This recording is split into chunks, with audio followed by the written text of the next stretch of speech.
Just a quick note before we begin.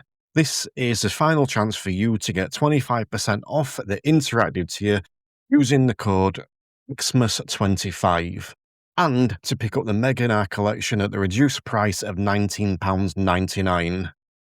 You'll need to join before midnight on December the 31st, because after that they go back to the normal prices. Now, if you're in, remember to use the code XMAS25 when you join. But for now, let's get stuck into this episode. The Instructor Podcast with Terry Cook, talking with leaders, innovators, experts and game changers about what drives them. Welcome to the Green Room number 52. This is the end of year review where we're looking back on all things 2025 and potentially even forward to all things 2026. As always, I am joined by three of the most handsome and intelligent people in all the industry. And we're going to go around and ask them to introduce themselves because I can't be bothered. And I want them to do it in 10 words or less. Please don't make me count, so just keep it fairly brief. Chris Bensted, do you want to introduce yourself in 10 words or less? I am Chris Bensted. Excellent. I mean, I was hoping for a tiny bit more, but we'll let that roll. Who have I got next on my list? Tom Stenson, 10 words or less. I'm Tom Stenson, instructor trainer and friend of Terry. We'll take that, and I'll cite the concern one's going to go down there with everyone just saying the name for a second there. Stewart Lochrie, 10 words or less. Do you want to tell people who you are? I'm not Chris Bensted, and I'm not Tom Stenson. I am Stewart Lochrie. Ooh. Excellent. Well, after this riveting start to this podcast, we're going to kick straight off with the first question, and we're going to come to you first, Chris. I want to know one or some even of your fails from 2025. I need just a bit of clarification. You want my specific fails that are mine, or are we going slightly broader than that? Because there's a number to choose from. You can do whichever you fancy. You can do both if you want. I specifically put these out with as little context and clarification as possible so you can interpret as them as you see fit. Failure to change. It's one of these really weird things. I genuinely believe there's loads of change happening, but I don't feel like there's loads of change happening. And that's what I think we're going to hear about this year, was that there actually has been loads of change happening and we feel like we're in exactly the same place as we were. So my big fail is failure to change, because I don't feel like I have. I feel like I've tried lots and not got anywhere.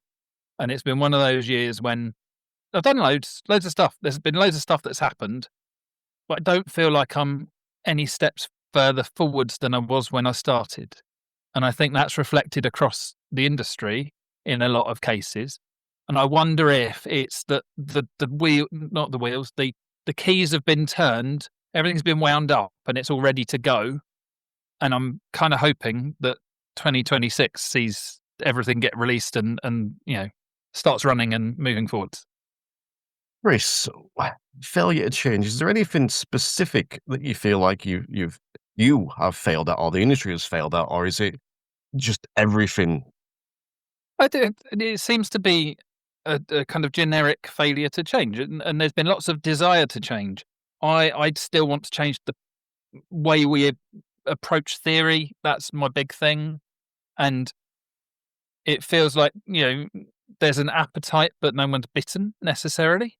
On that, I think are we going to ban the phrase waiting list? Because it's a flavour of the year, isn't it? But that hasn't.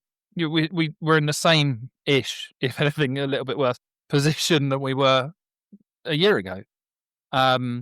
The questions that we got sent out for doing this podcast were the same as last year's. And it's not that nothing's changed. It just doesn't feel like there's been any traction. That's the word I want. It doesn't feel like there's been any traction to it. So I'm kind of hoping that there's a positive that's going to come off the back of that. Because I was thinking through, and if you don't move forwards, is it fail to try, you fail to succeed, or that kind of thing. I'm kind of feeling like, because we haven't gone anywhere, there aren't that many actual fails. I'd like to have failed more. I think failure is good. We learn from failure. I don't think I failed enough this year. People are welcome to write in and, give me a list. I might have done it more than I thought I did. I love that last little bit you said that. I think that resonated. Almost we haven't taken enough risks as an industry and as people. I failed shitloads this year, so I think maybe I might be the exception to that rule because I've tried a lot and failed a lot this year. But I like that. That's interesting. Failure to change. Although I will say is sometimes that failure to change comes about through incompetence. Sometimes it comes about because the questions are too good. Why would you need to change them? And other times it comes about through laziness. Anyway, let's move on. We're going to come to Tom next. Tom, what are some of your fails from 2025? Apart from breaking my thumb recently, I struggle with this one every year because it sounds really cheesy, but I don't really look at things as failure because, as Chris said, it's always kind of learning. I suppose the biggest failure is Chris not changing enough in 2025, but we can look forward to that. So, yeah, it just sounds really cheesy. I think there's lots of things that I would have done different in 2025, but I don't really see them as failure. I see them as learning opportunities, and I see them as chances to develop for the future. So I'm sorry, that's a really cheesy, naff kind of answer. Yeah, it is. Yeah. But thinking back to last year on the podcast, this review last year, you said that you were giving the year 2 big thumbs up. Well, you've not been able to do this year, have you, Tom? I can kind of do it. What about the industry? Has the industry failed this year? Has any aspects of that failed? No, I don't think it's failed. I think similar to what Chris has said, things perhaps haven't changed as much as we've all wanted them to. And I think one of the things that I'd like to see for 2026 is the industry working closer together. And I think we're all here kind of suckers to this. We look for change, but we also use it as a way of perhaps growing ourselves or making ourselves, be better or to perhaps look better within the industry. And I do truly think that we as an industry need to work together more to increase road safety, to get training standards where we want them to be. So I suppose because it hasn't moved the way that I would like it to have moved, that could be seen as a failure. But again, I'm still looking at the other things that we can do to improve that. Well, in the chat, Penny has said that she's failed to spend time on her and still hasn't organised her time effectively. I reckon there's a few people that can attest to that. But as no one else in the chat has commented with their fails, they almost must all be in the same boat as you, Tom, and haven't failed at anything this year. Stewart, let's come to you. Have you failed at anything this year? Is there anything the industry failed at that you want to mention? So my biggest fail of the year was one of my PDIs who failed his final attempt at his Part 3 test. And that PDI's name is Tim. And it absolutely floored me, I think, it's fair to say, because there are trainers on the call tonight, and we all broadly know that there are different calibers of PDI as they come through the system, depending on natural aptitude towards this career, or how much effort they put into their training, or how quickly they adapt to finding out the level of work that's involved. And I don't think I'm alone when I say that, that I've had PDIs fail 3 attempts. A little bit of a side note, I don't think trainers talk enough about that. We always kind of give driving instructors a hard time about pass rates, but I don't think trainers talk enough about when they don't have a successful third attempt at Part 3 pass, which is why I wanted to talk about it tonight. However, this particular PDI, Tim should have passed, and he should have passed because he had the perfect temperament. He had the perfect personality. His former career was training people to fly helicopters in the Middle East. And thoroughly nice chap, did all his research into launching a business. I think I had about 5 Zoom calls with him before he eventually signed up to come and train with Caledonian. For anyone who's gone on to train PDIs, you don't want PDIs to sign up quickly with you. You want to sign the PDIs up with your driving school or your business, who keep coming back with more questions. They in the long term, they will be the ones that put the most effort into becoming a driving instructor. And Tim did all that. And for anyone who doesn't know, on a driving school, and we have several training managers who we kind of train, who I've trained, and they work with us to deliver the training for Caledonian. And Tim should have passed. Tim should have passed. And he didn't. And I still don't understand why. And Tim is devastated that he didn't pass. And I've tried to reach out to Tim, and then he's answered me very civilly, very polite. And I've asked to meet with him and find out what happened and what he's thinking, and he won't. And yeah, it's thrown me. That's without a doubt the worst thing that's happened. I mean, it's worse for Tim, obviously, obviously. But in terms of the way that I think about how PDIs go through the process, I know I've gone on a bit, but just one final thing. We used to, Andy McFarlane and I, at Caledonian, we used to beat ourselves up about this all the time if we had a PDI who didn't get through the process. And we were at a night out with one of the original Caledonian instructors, Dougie, qualified just before I did. See, I think he was like the second ever Caledonian driving instructor.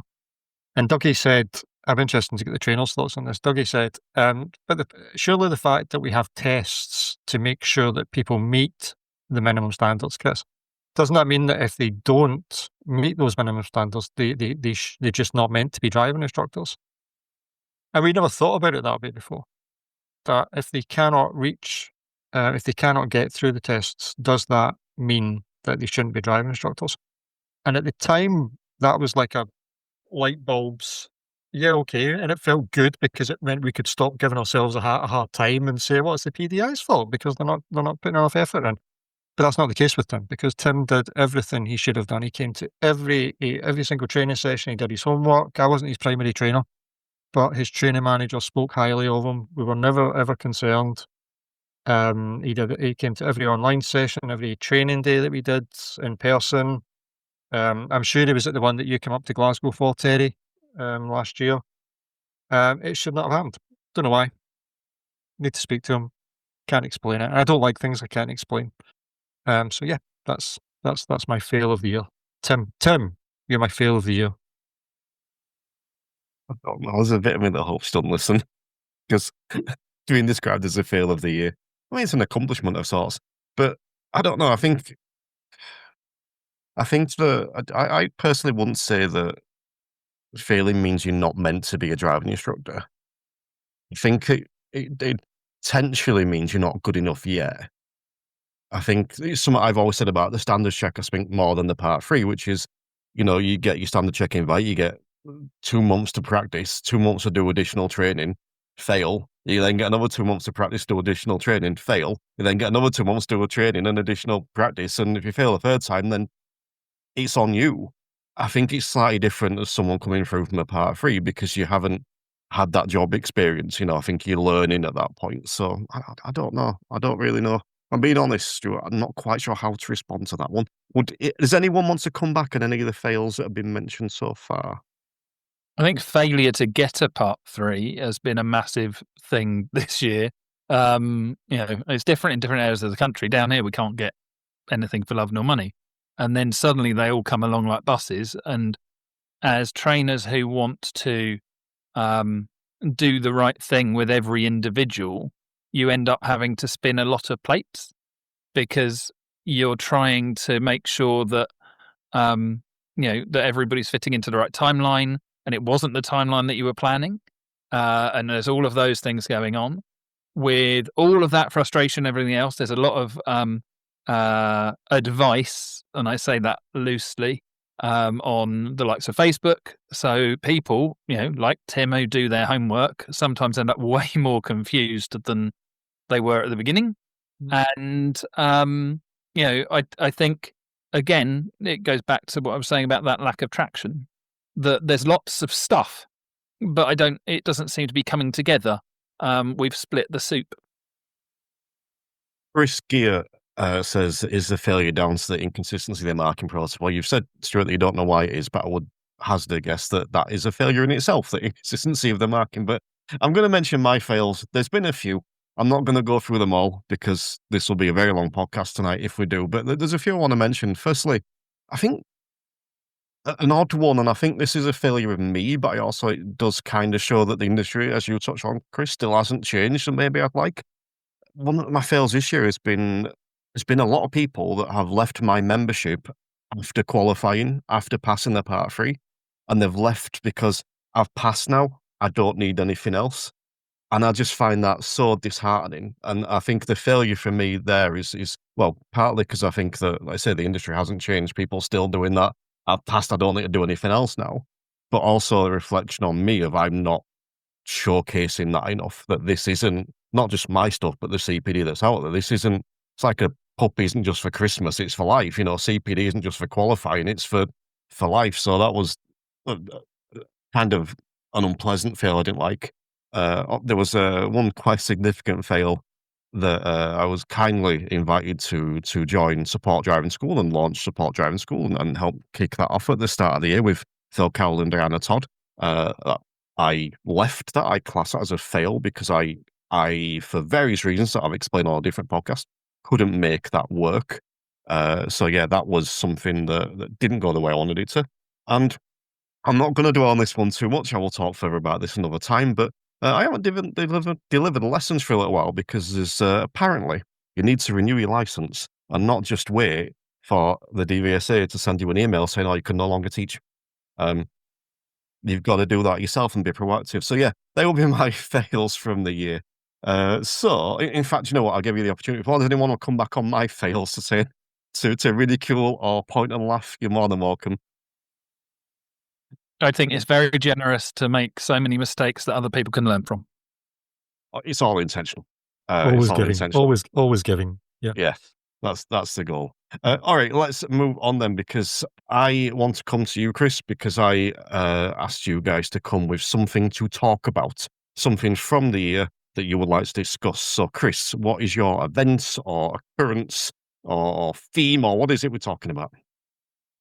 And it's partly what I've already touched on regarding the lack of change. I've been really interested this year with the number of new names that are popping up, which I think always happens. But I've always felt that they've been slightly drowned out in the past by we'll say the big names in the industry. It's very much big in our own backyard. It's not a very big industry, but the names that the majority of people kind of recognise or have come across and that kind of thing. And I don't think that's necessarily happened this year. That there's been quite a lot of names that have been around that have got recognition and such. And I don't think there's necessarily been anything that's got traction yet, as I said. But I do think that there's a lot of people being brave enough to put a foot out there and move forward. And previously they didn't. And I'm really interested in what changed there. Is it because they feel that everyone's doing such a bad job that they can't do any worse?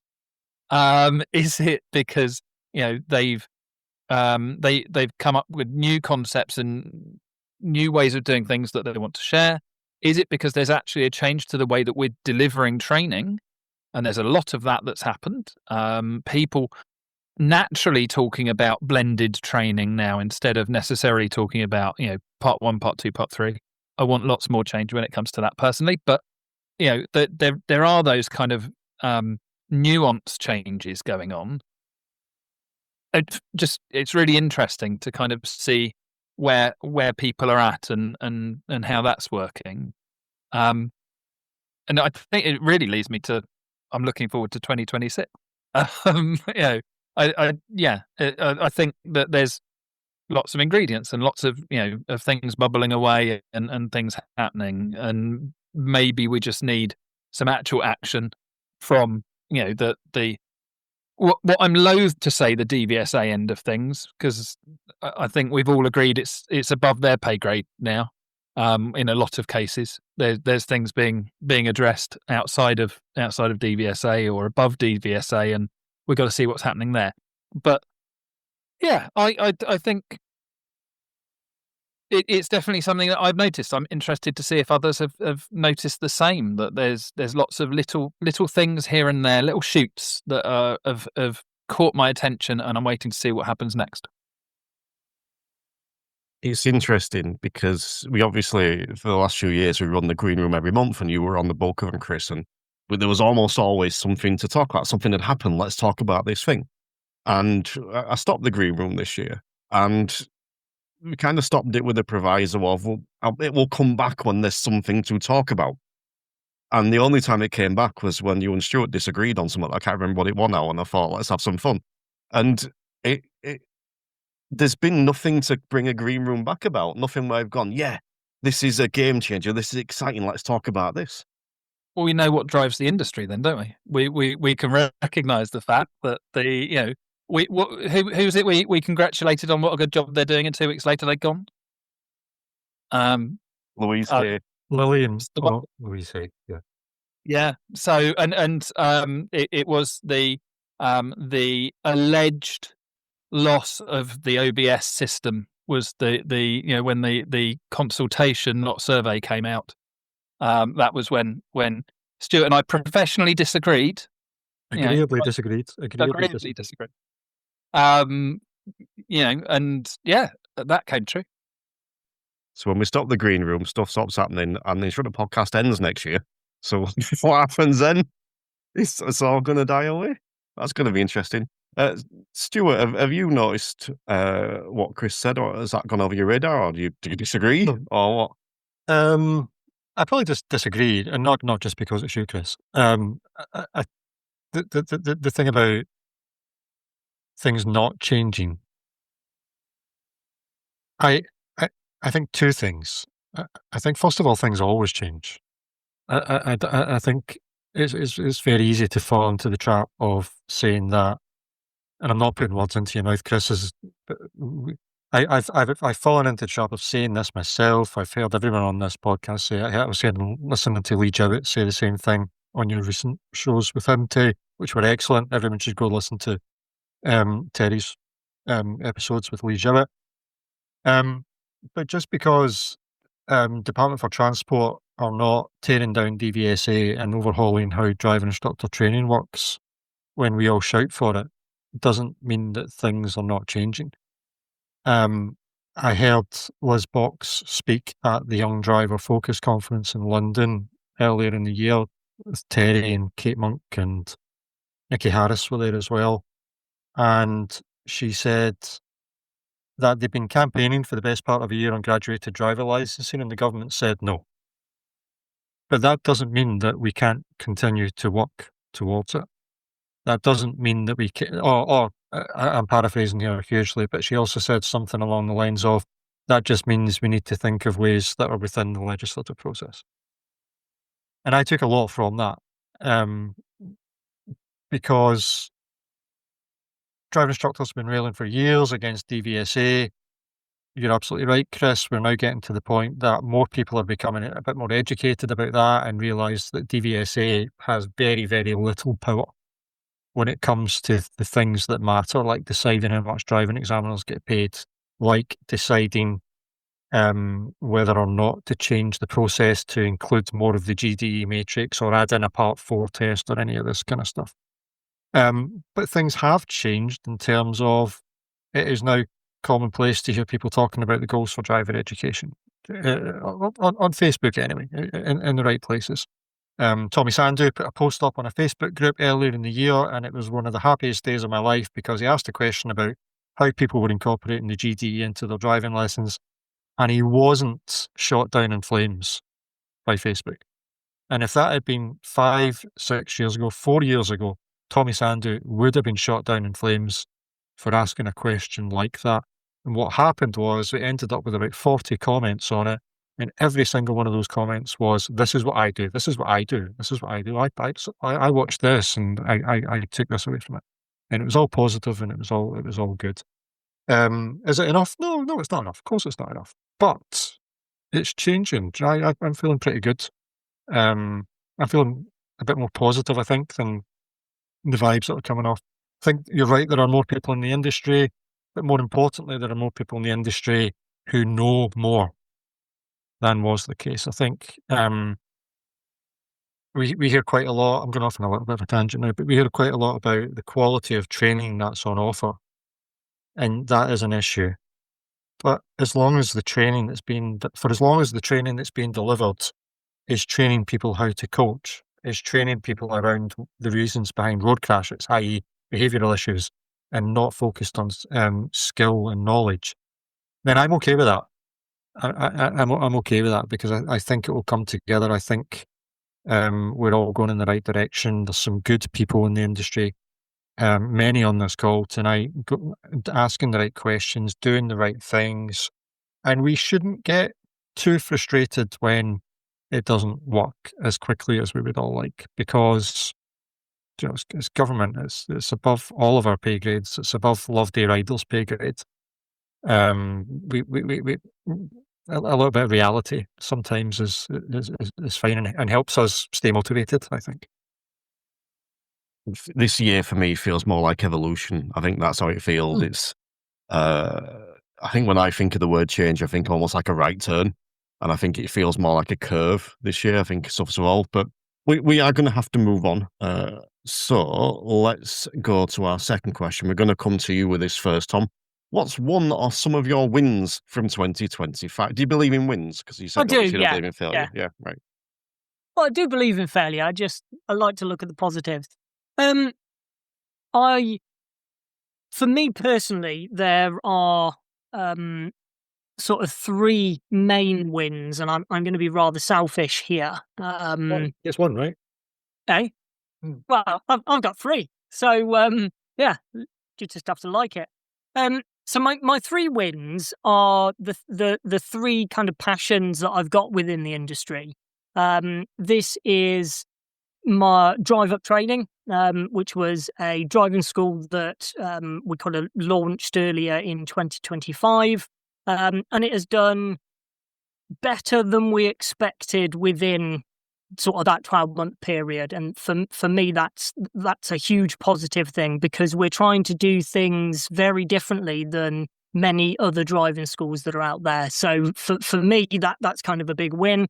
I have to include Stewart in the next two, because the stuff that myself and Stewart have done, mainly Stewart, with Bright Coaching this year, for me has definitely been a big win.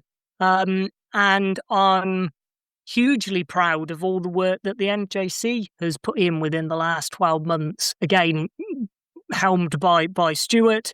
But I think from my previous comment earlier, where I think the industry needs to work together more, that's where I see the likes of the NJC being able to help facilitate some of this change by having a group of people behind it that are all very much like-minded, and they're not just doing it they're not doing it to kind of line their pockets. It's more about the positive change that we all want. So I'm sorry that I've taken three things up, but those are my three wins from 2025. Then as we're only allowed 4 wins in total for this section, that means Stuart and Chris can't have one because I'm going to do mine. No, I think they're great wins. I love them, and yeah, I think they're ones that are, again, we're talking about evolution, the things that are evolving. It's just, stuff you've started but it's continuing. I love that. I think, yeah, I like those wins, Tom. They're good wins. Well done. So, who's next? Stuart, what are some of your wins from 2025? So I only have one because I thought that was the deal. But it includes Tom, because my biggest win of the year, without a shadow of a doubt, has been BPM, the online driving instructor training course. I asked Tom to come and join me at Bright Coaching. He very generously said yes. And one of the main reasons for inviting him to come and join Bright was to help me launch BPM and help me develop the product. There's no way I could have done that on my own.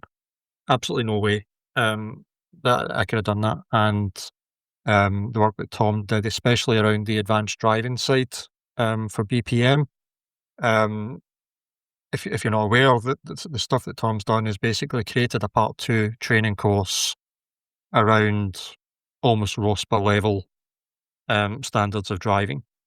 And it's brilliant. I'm going to have to go through ROSPA to deliver it. But it's really great. I'm incredibly proud of it. It was bloody hard work. It was a lot of hours. We've still not been paid any money for that. So if you do this next year, maybe I'll be able to say we'll be able to make a little bit of cash from it. But yeah, all unpaid. But yeah, so proud of it. So proud of it. That's my win. Big win.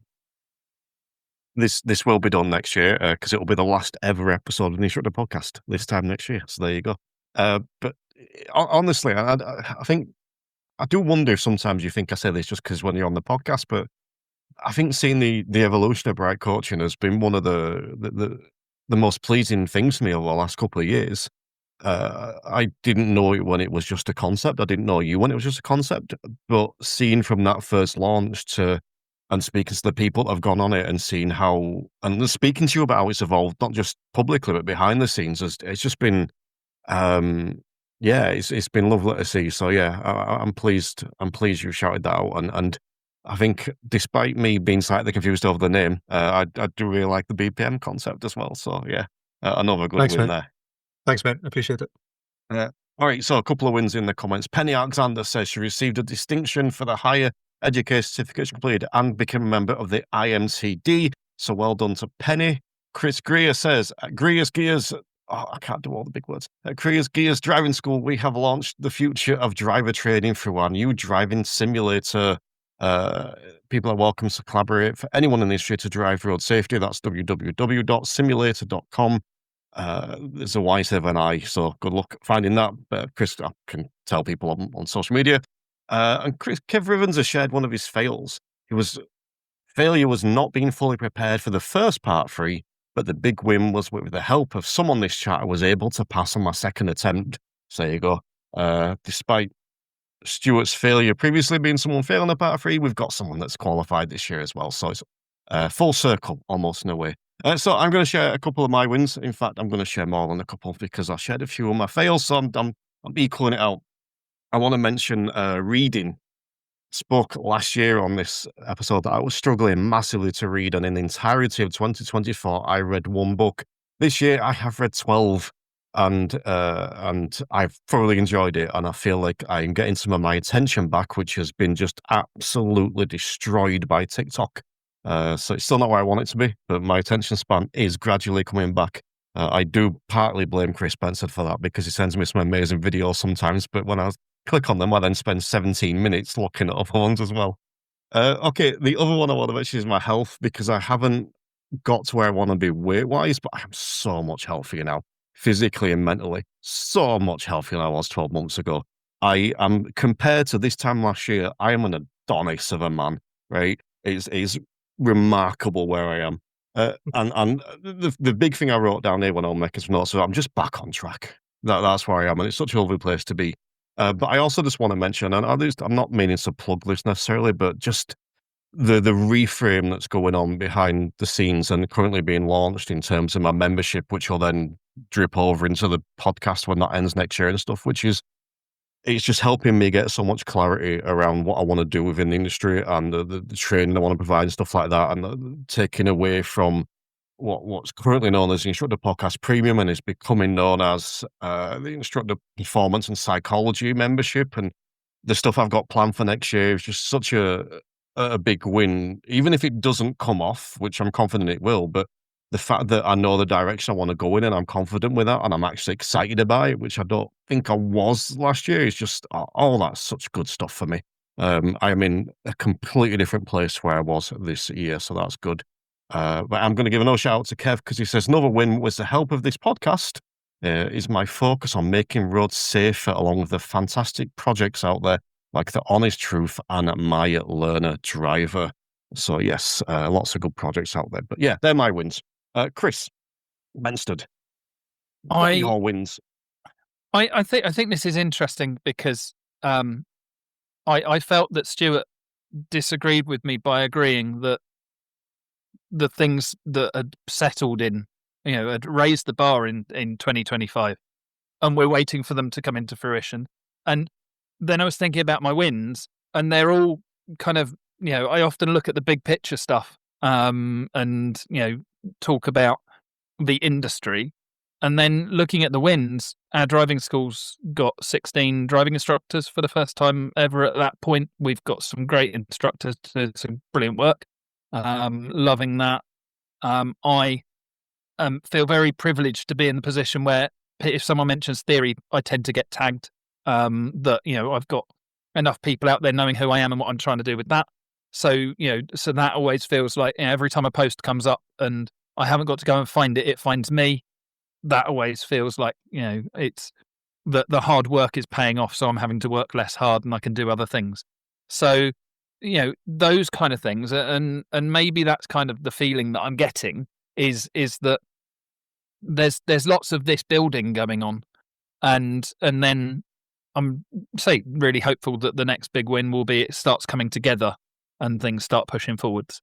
So yeah, I recognise everything everybody else said, and it sounds more positive than when you think about what happened this year, I think, which is nice. But I did thoroughly enjoy a Christmas breakfast with our whole driving school. If anyone's on my Facebook, they are welcome to have a look at the picture. I will just say the food was AI. Not everybody realised, despite the fact I put a disclaimer on there. We're doing all right. We're not doing that well. That was a banquet. But it was better than the empty plates that were left after the breakfast at Pole Hill Garden Centre. If anyone's visiting Sevenoaks, then please pop in because my brother works there. And at least you didn't make your instructors AI, and it's actually just you and one other instructor pretending to be bigger than you are. No one would know. I bet some people did. I did say to Terry, this has been a year of AI, that maybe we should have, got ChatGPT in. If I see one more bad ChatGPT post, I like the good ones. The good ones are great. It's the bad ones. They really rile me. So yes. We're talking about the positives now, so we will come back to that because that may or may not be on my list of things to speak about this year. But do you know what? I like all these wins. I think there's good wins. I think that I like that. Do you know what? You are the go-to bloke for theory. I see it as well. Like you said, you just get tagged in anything that gets mentioned theory now. But that's come about from all the hard work that you've done over the last God knows how many years. It feels like the last year, but it's actually been a lot further than that, hasn't it? Yes. Yeah. It was a COVID baby. That partly didn't want to send the car. Sent the car back. Didn't want to get another one. But yeah, it's my stubbornness has pushed me in a different direction. I love it. I'm a massive theory geek, and I embrace that hugely. So if anyone else wants to come on that journey, I always try to embrace that as well. I'm going to say one other thing on that theory because I want to shout this out I think it's a win for you, and I hope it's not just me not seeing it. So I hope this comes across right. But one of the things that I've seen you do a lot in the past is talk about the fact that you consult with like DVSA or these people, and that's a really good way to get eyeballs on you. And it feels like you don't need to say that anymore. It feels like that you don't need to say that. You're just the theory guy. And I'm not saying you shouldn't say that. There's a time and a place, but I like that. I like that you're just seen as that guy. Yeah, I like that win. That's a good win. All right, Tom, we're coming back to you because I want to know what you want to talk about from 2025. I have two things. Is this some positive you want or some not so positive? I don't care. It was just an event or something from 2025 that you needed to bring along with you, a little bit of homework for a point to discuss. Okay, so this was kind of a positive thing, and this is kind of the Department of Transport sort of committing to better or improved road safety strategy. I think there isn't enough of it, but I think that some of the proposals that have been brought forward, such as testing with eyesights and potential alcohol changes. I know we're behind the times, Stuart, compared to Scotland, but yeah, for me, I think that's a positive, and I think it's important for us as an industry to recognise these changes and hopefully to be able to kind of back it in a positive way. I agree completely. And do you know what? We've got the road safety strategy coming out soon, so hopefully there might even be something in there which will make that a bit more definitive. Yeah. Chris, Stuart, anything you want to add on to that? I think we were obviously very fortunate to get to visit the Houses of Parliament a few weeks ago down in London, just to tag on to the end of that. I think it would be remiss not to give yourself, Terry, a huge amount of credit for the work you've done in bridging that gap between driving instructors and road safety. It sounds like such a simple thing to do, but it's really not. Chris, you and I have spoken about this in the past about how aware are driving instructors of road safety? How much attention do they pay to it? And what should I think I asked you a question once on the Bright Supper Club about what should we do about all these driving instructors who don't care about road safety? And you came out with a brilliant response, which is, it's absolutely fine, but it's not their top priority. And what you made me realise with that answer was, of course it's fine, because I didn't become a driving instructor to reduce road deaths. I became a driving instructor to pay my mortgage. Which is a very, very common reason to become a driving instructor, because people are in jobs that they hate, or people have been made redundant or whatever. So it's not a given that driving instructors should be as focused on road safety as some of the people on this call. And I think we'd also be remiss not to give a shout out to James Lochrie at Project Edward, who's, opened the door for us as driving instructors. And he's saying to us, come on in, come and engage with us, come and do things. And I guess linking on the theme about change and what do we do now, I think and we talk about working with other people. I think as an industry, we don't actually know how to do that. And I feel like I'm chairman of a national association and I don't really know how to do that. And I feel like I need to learn. Because it's networking at, high levels, it's collaborating with police departments, fire departments, so many interesting people we met at Houses of Parliament who operate on a different level. They operate in a different playing field to us.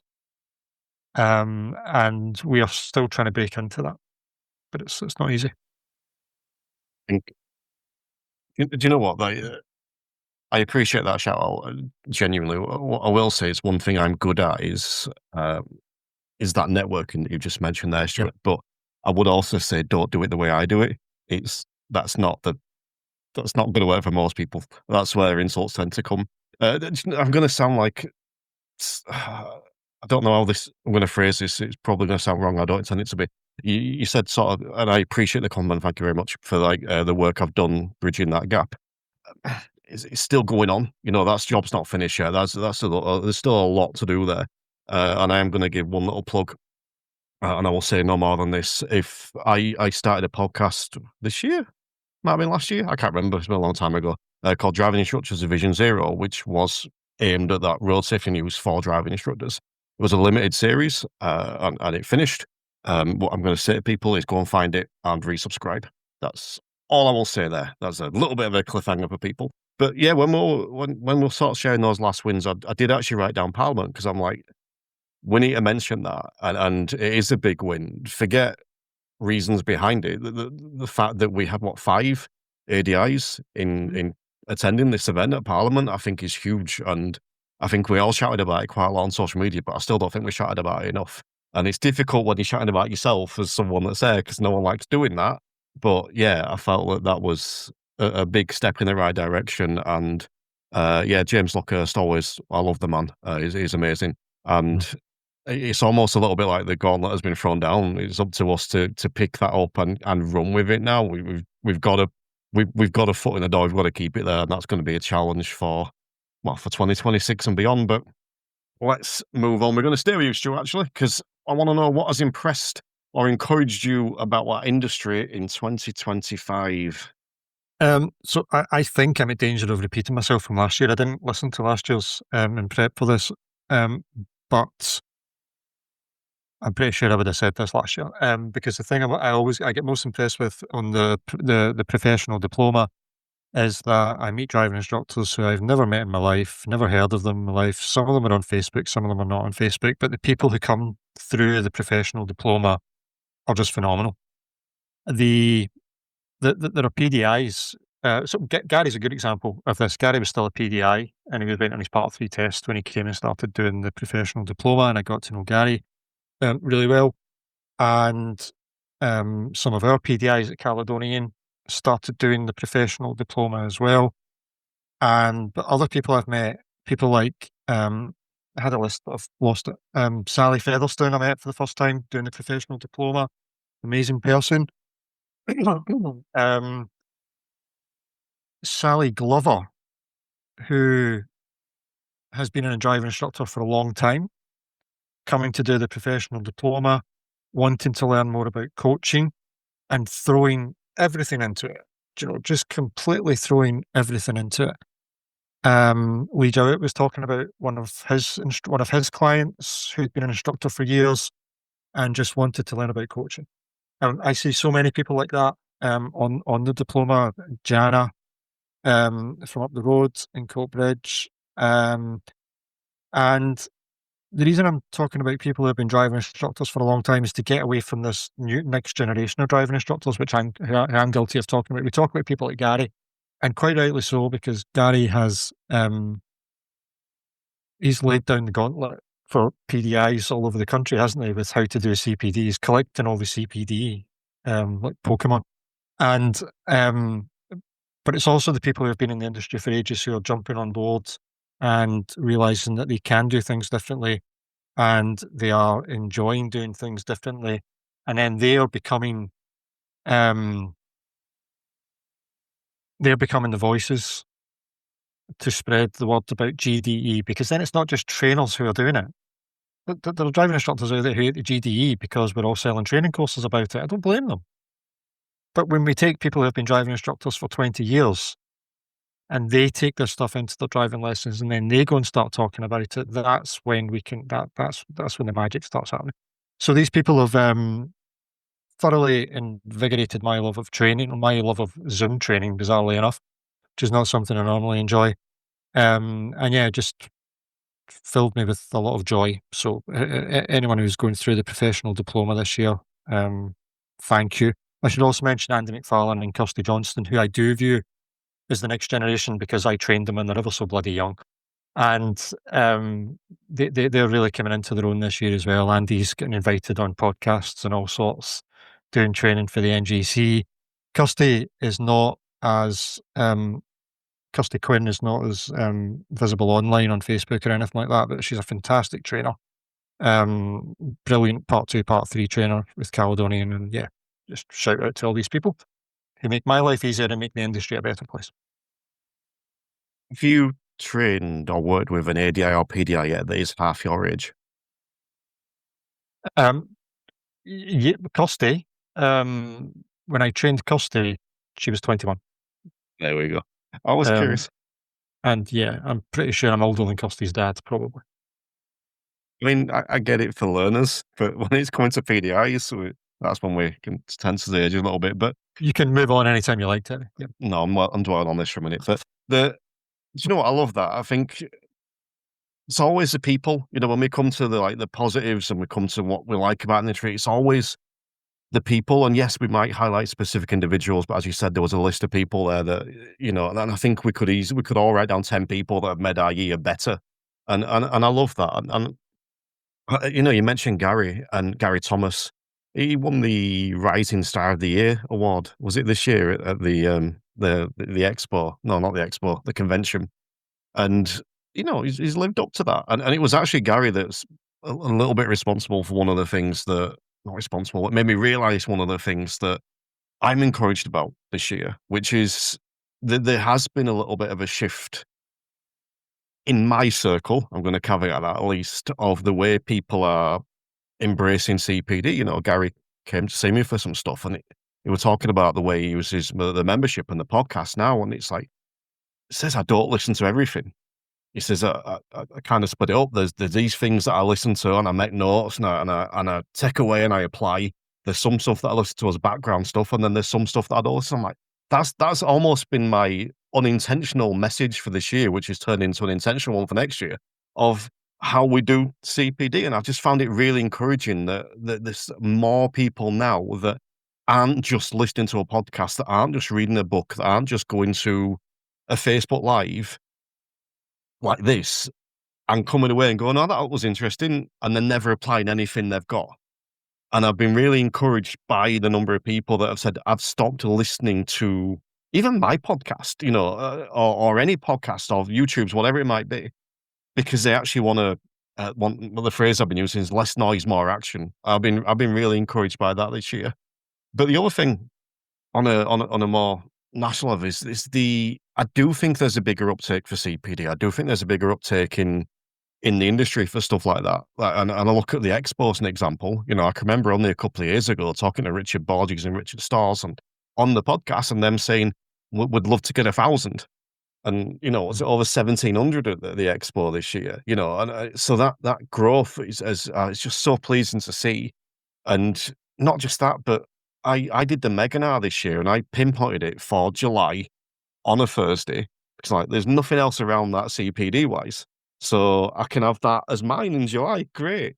And then, this is the positive. We had the Intelligent Instructor one 2 weeks before, and we had the ADI PDI one, and both of them were similar in ways 2 weeks after.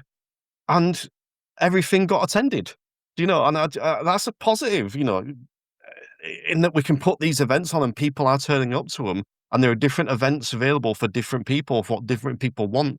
And I do just find that really encouraging going forward, again, from the people that are taking it up and from the industry that is putting it on.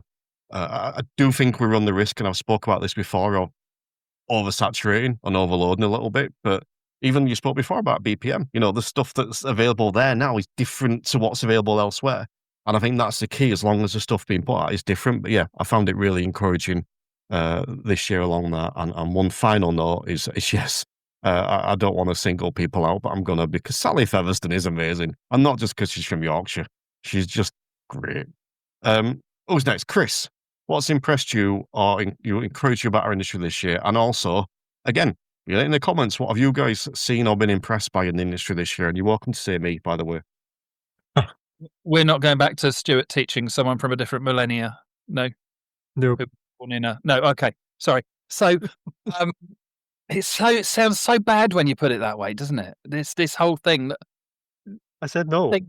Thinking back, just thinking back time wise, we've got these big leaps, right? I really frustratingly has always haunted me. Just missed out on being born in the 80s. I was born in 1979, and things have changed.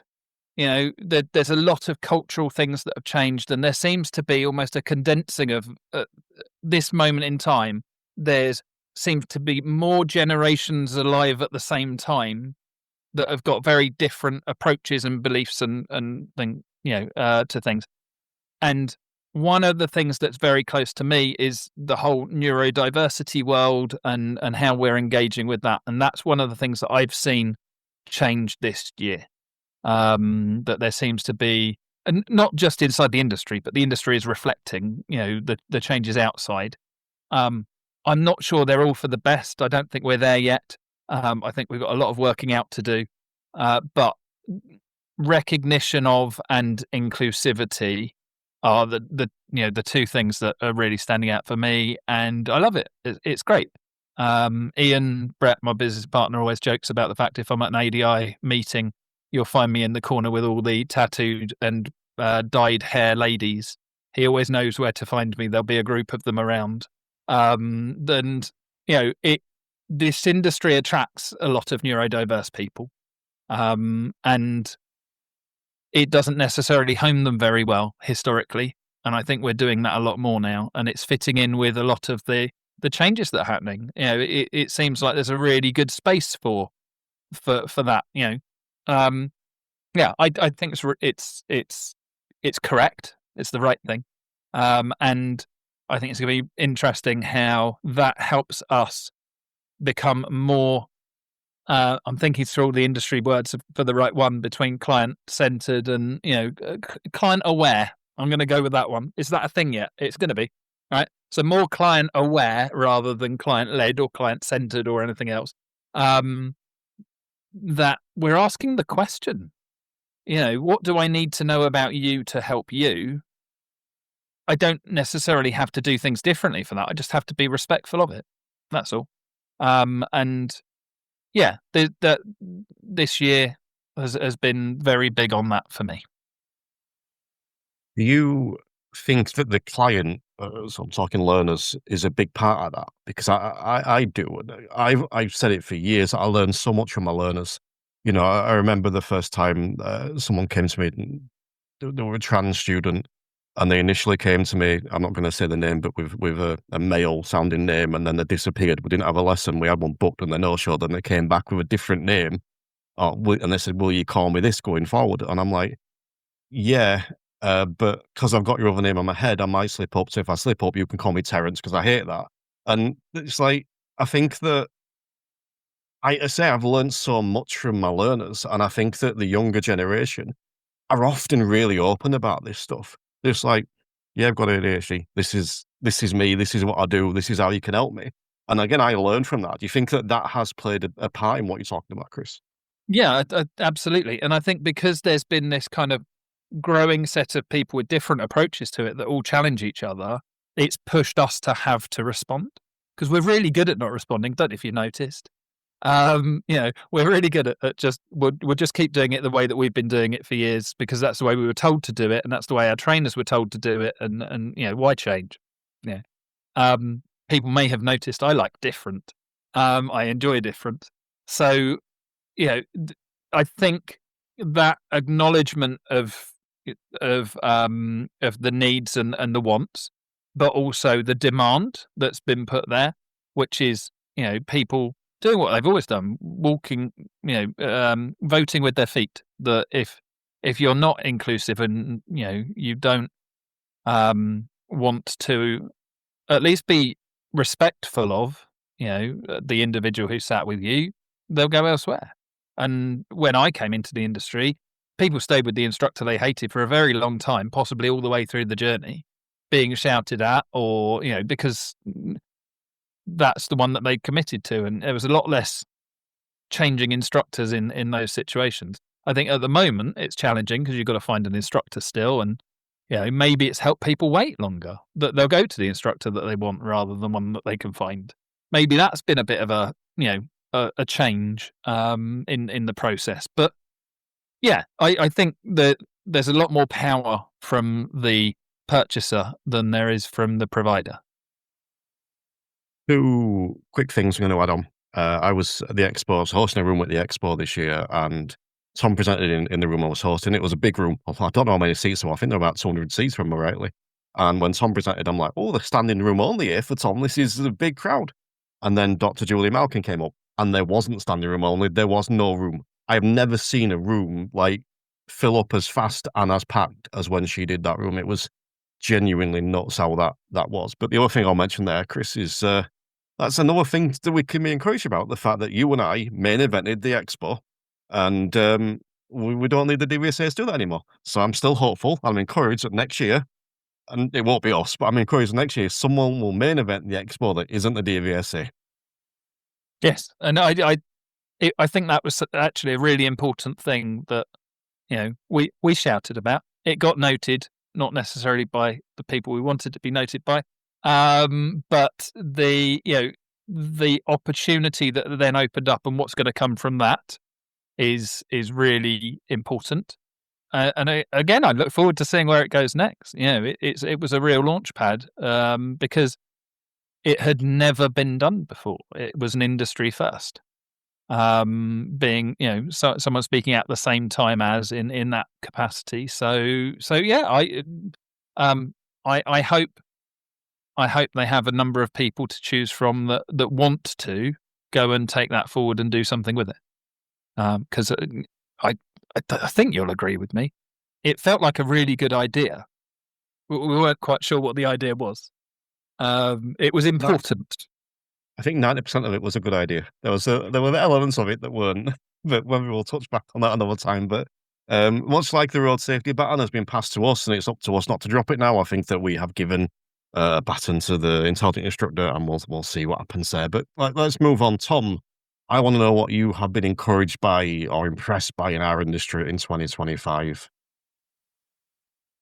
The amount of not just ADIs, but PDIs that have come to me or I've had conversations with that are looking to improve their driving past part 2.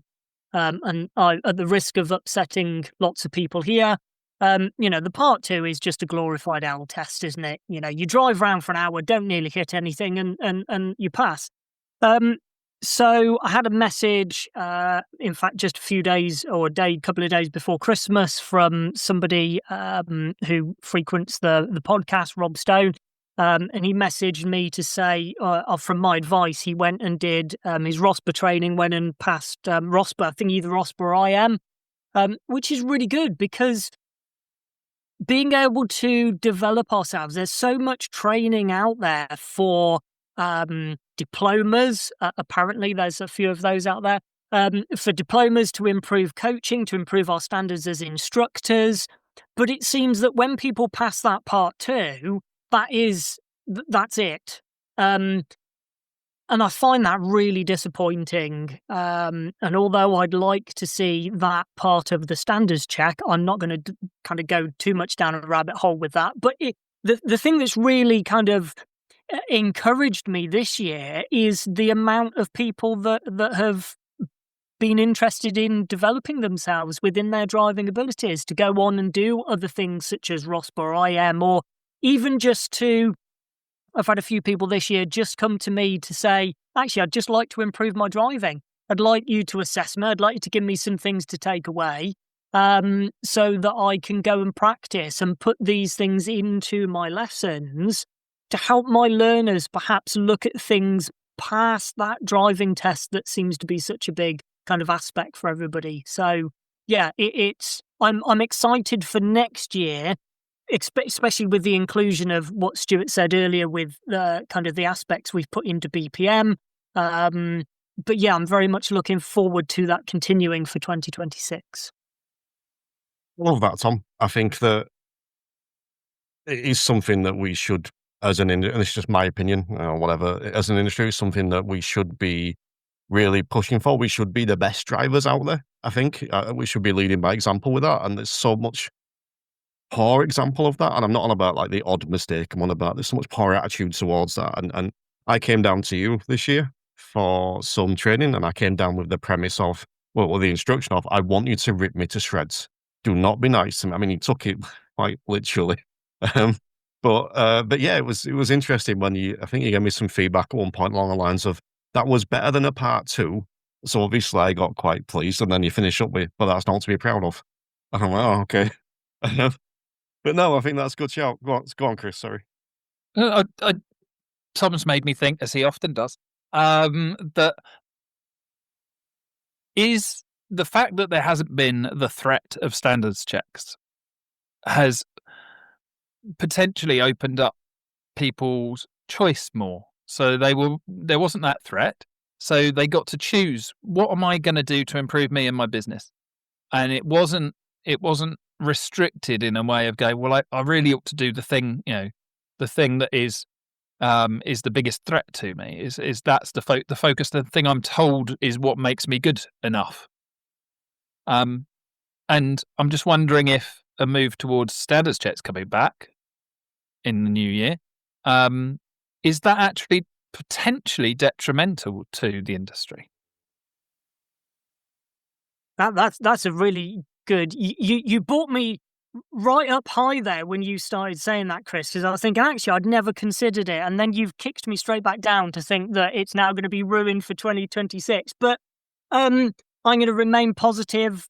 But I think, yeah, actually, I'd never considered that because there hadn't been that kind of imminent threat for people, that there is perhaps that choice where people are now thinking, actually, can I go back to some of these basics? I do hope that it continues. I think that's a brilliant question.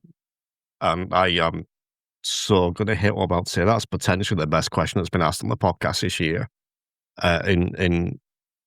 If you look at what we've been speaking about on this episode, the fact that there's been no like dramatic changes, the fact that I've spoke about the way I've seen people, the less noise, more action CPD, what Stewart said about bright coaching, the people, what Tom said about that, all this stuff about the way people have been essentially treating their own development this year on the back of there being no standards checks. And I think back to when I first started recording the Green with you, Chris, it was actually round about the time that the triggers came in for the standards check. Mhm. And I can remember that we had obviously spoke a lot about it back then. And one of the things you put forward a lot was, well, let's just make it every 4 years you have your standards check, but every year in between you have to do some form of CPD. There's less importance on the standards check. It's less kind of pass and fail. I forget the exact thing we spoke about, but less pass and fail and more importance on the CPD in between. And it almost like we've had that year or two of that. That's what we've had. And obviously not everyone, but there's a lot of people that have stepped up to that. And I wonder, and do you know what, I'm really interested in the three of yours thoughts on this, and I'm just going to leave it open for whoever jumps in first, but I wonder if that's maybe what we should actually, not proposition, but put forward or shout about or look at going forward. Without standards checks, there are a lot of people there that are pushing for stuff. So is there a place for more CPD and less standards checks? Yes, absolutely. I think the DVSA dropped the ball, but there were probably reasons for it. When there wasn't enforced CPD, but actually it would have gone the other way because it would have been, and it needs to be this, or this, because that's how we're going to judge whether you've done it right. And what we need to do is to go back to basics, where the DVSA are the minimum standards, agency, and are enforcing that people are not rubbish enough to at the bottom end of the scale. And then everything that we've spoken about this evening has been about people excelling and improving and growing, and that's what we're good at. But we're not good at being told what to do. And the second we get told what to do, that's when we start going, well, we better get it right. It's not necessarily us. We're doing it their way. And that always pulls it back down again. So maybe less. I know this goes against what I've always said, because I've always had half an eye on that bottom end of things, saying, well, we've got to maintain the integrity of the industry, and actually maybe more trust. Maybe we've grown up enough. We're beyond the risky teenage years, and we're starting to hit the area that that means that we can make more of our own choices as an industry, because we've been given that freedom that wasn't there with instruction, and the historic milestones that we've come through to get to wherever we are. I don't know where we are now. I'm lost on the map, because it's not a scale anymore, is it? It's a spectrum. And we've moved from a linear approach to this. There's so many different types of instructor that are out there because of the changes to the way that things are marked, that actually you could have all of us in this room doing a very different lesson and all get marked differently but get the same result, and that all of those results are that it's good enough, because that's all it is. I'm not a big believer in 51 out of 51 being a mark of excellence and success. I think we should move away from that totally. It should be a pass-fail thing. But then there should be growth outside of that, which is then showing excellence being excellent, not being good enough. Tom, want to chip in on this at all? I would just like to quickly point out, actually, that most of the people that I train are older than me. Yeah, They're definitely older than you look. Yeah. Or act in many occasions. I think the thing that Chris mentions there is something we've all kind of spoken about before. And I think more and more there are people that are looking at those minimum standards. And a term that I use with our trainees and our instructors is that when you go for your Part 3 or your standards check, you might have to dumb it down for the examiner, because they're not perhaps going to understand some of the terminology that we use, because, they're trained in 17 things and we're trained in the national standards, and there's hundreds of things in there that we need to learn. So I think there's lots of positives, and I think we as an industry, we are moving in the right direction, and I think there's more and more people who are looking at raising the bar for themselves, and not having to think of the DVSA as the top rung of the ladder, because they clearly aren't. And I think in many cases they're perhaps not even the bottom rung. They do what they need to do in some occasions, but we need to look above that, and I do think we're moving in that direction, and that's a hugely positive thing. Can I have a quick one on that?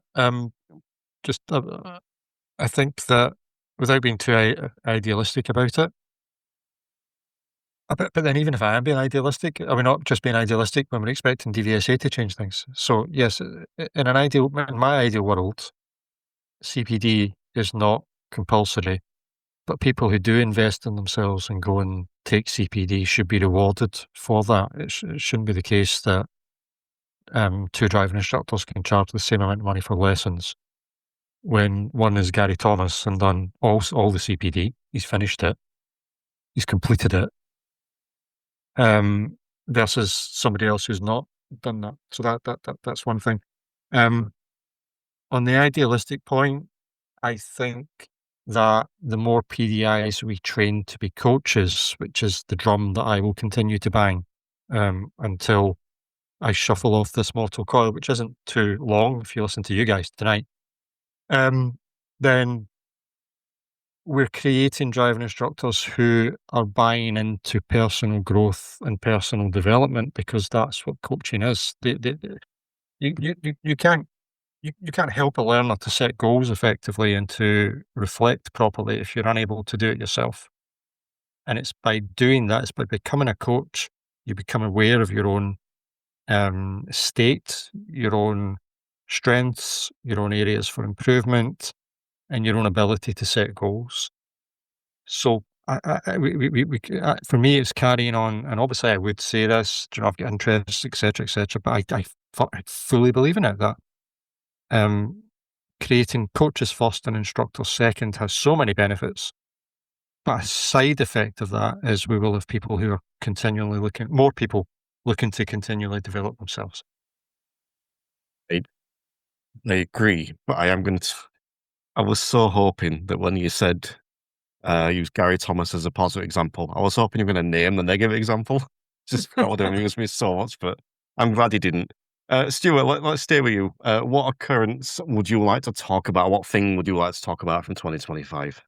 So one of mine, well, actually two of mine have been nicked, but I'm going to use the second one again because it wasn't your turn, Terry. I think the events that I've attended this year have been great. So I was going to talk about the convention, and I was going to talk about the expo, which have been brilliant. I was also going to talk about the Scottish conference. Need to give Chris Greer a shout here, because Chris very generously sponsors the NJC Scotland conference last year, and he's going to sponsor the headline sponsor again next year. So thank you for that, Chris. These events have grown, as Terry said, and the type of people we have coming to these events is absolutely fantastic.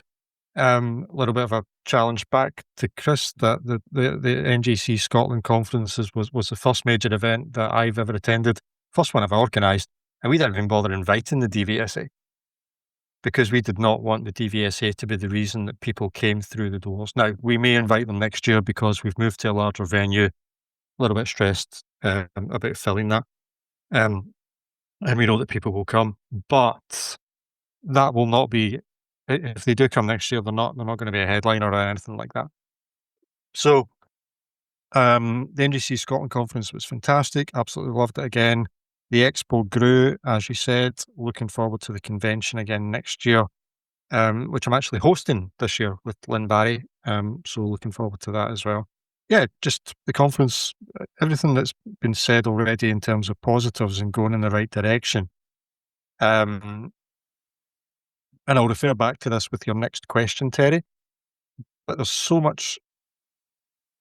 many good people that attend these events, that come to it through some sort of mailing list or another. But I like to think that it's not the mailing lists that are helping them grow. I like to think it's word of mouth from driving instructor to driving instructor. I on very good days, I like to think they're at the test centre talking about it. And that's where change happens, is at the test centre, I think. If we can capture the test centres, it's like capture the flag, isn't it? If we can capture the test centres and stick those coaching flags down and self-development and self-improvement, get permission to stick up a few more posters than we have at the moment, because we're very limited in what we can and cannot do there, not advertising, then that would be good. And yeah, looking forward to building on it again next year. I was recently at Stenson Test Centre and I had to have a word because they still had up I believe it was the 2023 poster for the expo. I can beat that. There's one in Glasgow at Anniesland, and it still has Lynn Barry as the chair. Lynn Barry's not been chair for about 5 years, and her home address printed on it with her home phone number. Yeah, it's crazy. One take, Lynn. I love that. Do you know what? Something I forgot to say in my wins for this year, you've just reminded me of, Stuart. This is possibly my win of the year, and it was a Scottish conference, and it was for two reasons. It was the first time someone I'm speaking specifically about our industry, the first time someone had asked me to present solo. You know, I've obviously been asked to go as the instructor podcast before and do interviews and stuff like that. I've asked that, but no one had ever come to me and said, "Will you come and speak like this and for our industry?" And I'll be eternally grateful for that, Stuart, because it felt like it didn't feel like it was an act of desperation, like someone had pulled out. It felt like it was yeah, come and do it. You know, I was really grateful for that, but also just the amusement of all the way up to Scotland, and this is the real highlight, going for a Tesco meal deal with Dr. Box. That's the life don't get better than that. Driving Dr. Box to Tesco in Edinburgh on a Sunday night to get a Tesco meal deal. What did you get? Can't remember, because we're both vegan and the choices were limited. It was probably a VLT, vegan lettuce and tomato, which always annoys me. But anyway. There we go. Dining with the stars. This is the stuff we need, isn't it? That's what the public wants. If you had to rank those events, we got the Scottish Conference, the convention, and the expo. How would you rank them? Oh my goodness! It depends what we're ranking them on. If we're ranking them in favorite, let's go with your favorite. So my favorite is the Scotland Conference. Yeah, because for years and years the MSA has been the only event in town, literally. And nothing against the MSA and the driving instructors who are in the MSA that go to those conferences. I've spoken at the MSA conference over the years. I've sponsored it, but we had a very different crowd of driving instructors at the NGC conference. Grateful to you guys for coming up to support. We had speakers there who I've been mates with, Kev Field and Tracy, who I've been mates with for years. Ray Seagrave, I've known for years and years. Before we were all doing training like that, selling training courses and stuff. And it meant a lot to have those guys come up and support me. So yeah, that's got to be my favourite, and looking forward to growing it, as I said. Just before I throw it open to Chris and Tom for their comments on this, I do want to just get you to clarify one thing, because you mentioned that Chris sponsors it, and I want you to make sure that the listeners don't think you mean Chris Bensted, so I just want to clarify. Yes, Chris Greer of Greer's Gears. Chris runs a driving school in Ayrshire, and he recently purchased the simulator, which is fantastic. I've been down, had a look at his site and all that kind of stuff. So yeah, thinking I might ask him to bring it to the venue, but we'll do that offline. All right, Tom, do you want to talk to us about the events? What are your thoughts on the events specifically from this year? I think they're awesome. I don't know if there's much more to really say than what Stewart said. I would agree with him. I think my favourite was the Scottish conference, not only because I get to travel up north and go and see the wonderful world outside of the Midlands, but it was, I think, chatting to the people that were there, it was really enthusiastic. That, there were lots of people who enjoyed themselves. There was lots of good feedback from them. But it's just so nice to have a room full of people who want to be there and seem very enthralled with the information that was being given out. And yeah, they're just fantastic events. I'm frustrated to a certain degree because when I first came into the industry, I knew nothing about these events that go on. And that's the thing that I think slips through my brain occasionally, is thinking that actually how many people out there are there? We're amazed that we got 1,700 people to come to an event this year, but yet there's 43,000 ADIs. So why are we not getting 40-odd thousand come to it? Is it because they're not interested? Is it because they're the other side of the country? But the people that turn up, they are amazing, and I think they need to give themselves a pat on the back for not only making them great events, but actually stepping forward to meet other like-minded people and to develop themselves. Even if they're not going there for CPD, they're getting it through, I was going to say force-fed, but it's not really force-fed. Listening to you and Chris when you did your talk, there was nothing that you were forcing there, but they're just such great events. If you haven't been to one, please make it on your bucket list for 2026. Do you want to add anything about the events? I'll throw in that I went to the DIA conference in the beginning of December. First time that I've seen a bunch of ADIs hypnotized on stage. And Allegedly. Well, no, I was going to say, and a hypnotist. I'm a qualified hypnotherapist, so I know what to look for. I think first time I've seen a hypnotherapist realised that a room full of driving instructors is not easy pickings. So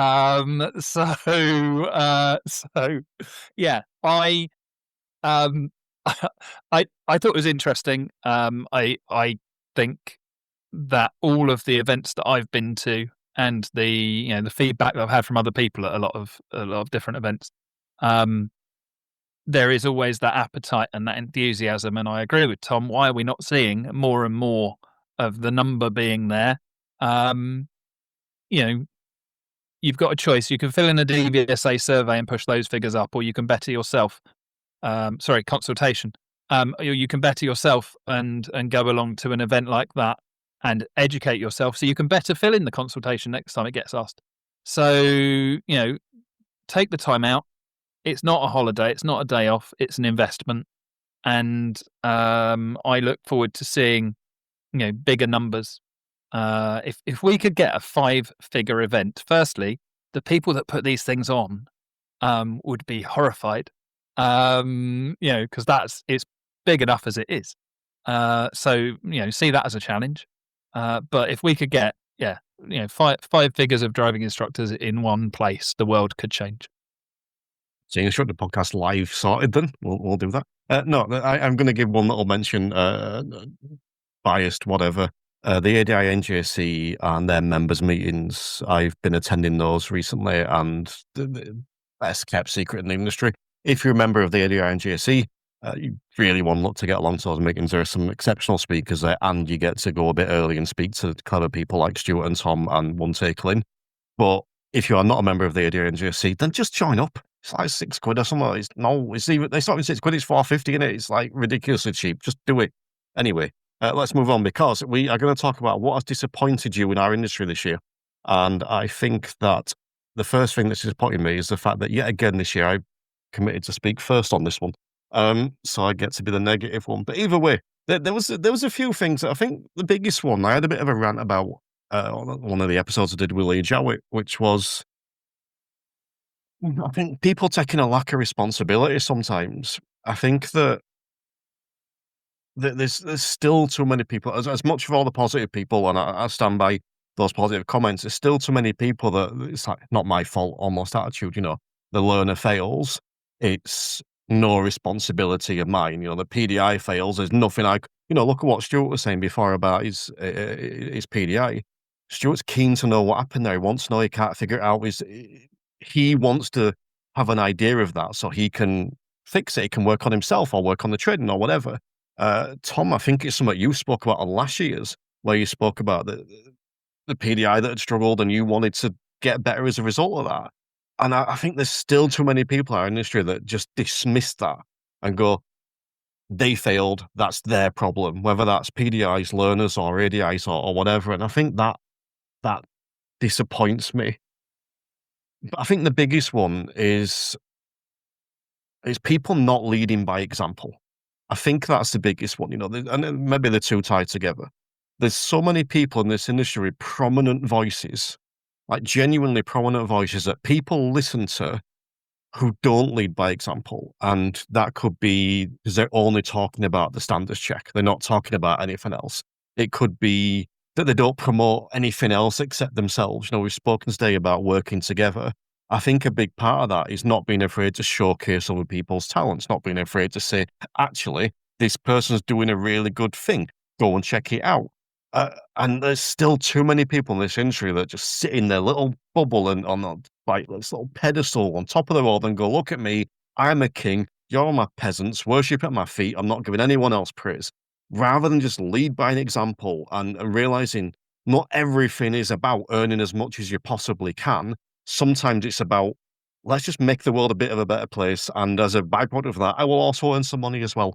And yeah, I think they're my two biggest things, the lack of responsibility and the people with a voice or face or a place of prominence that actually don't use it to do good.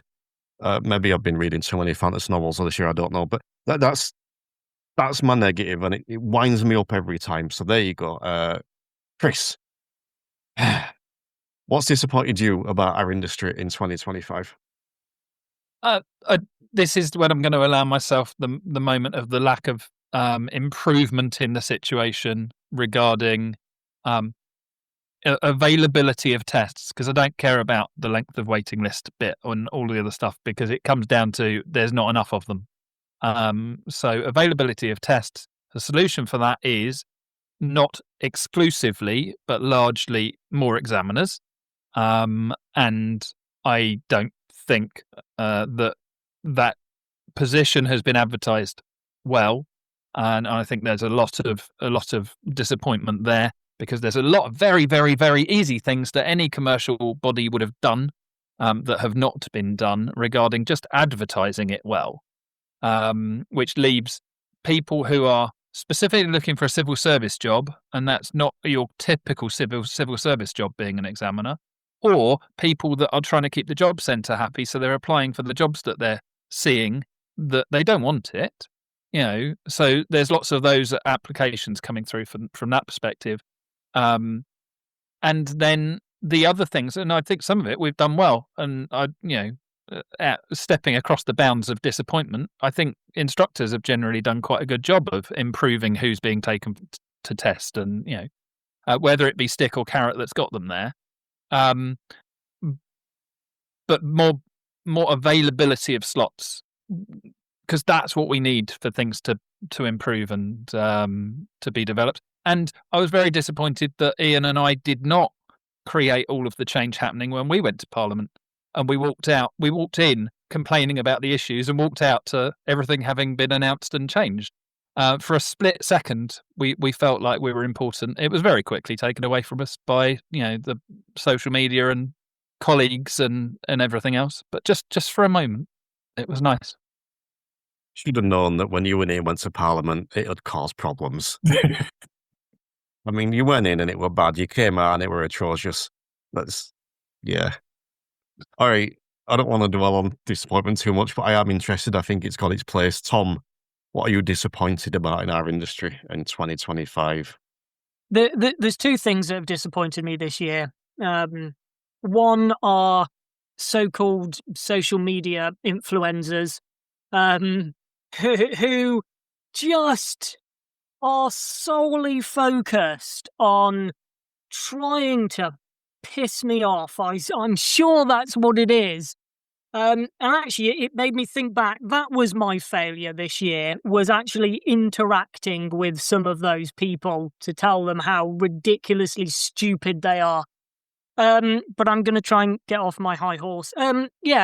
There's so many. I say there's so many that there is a big abundance of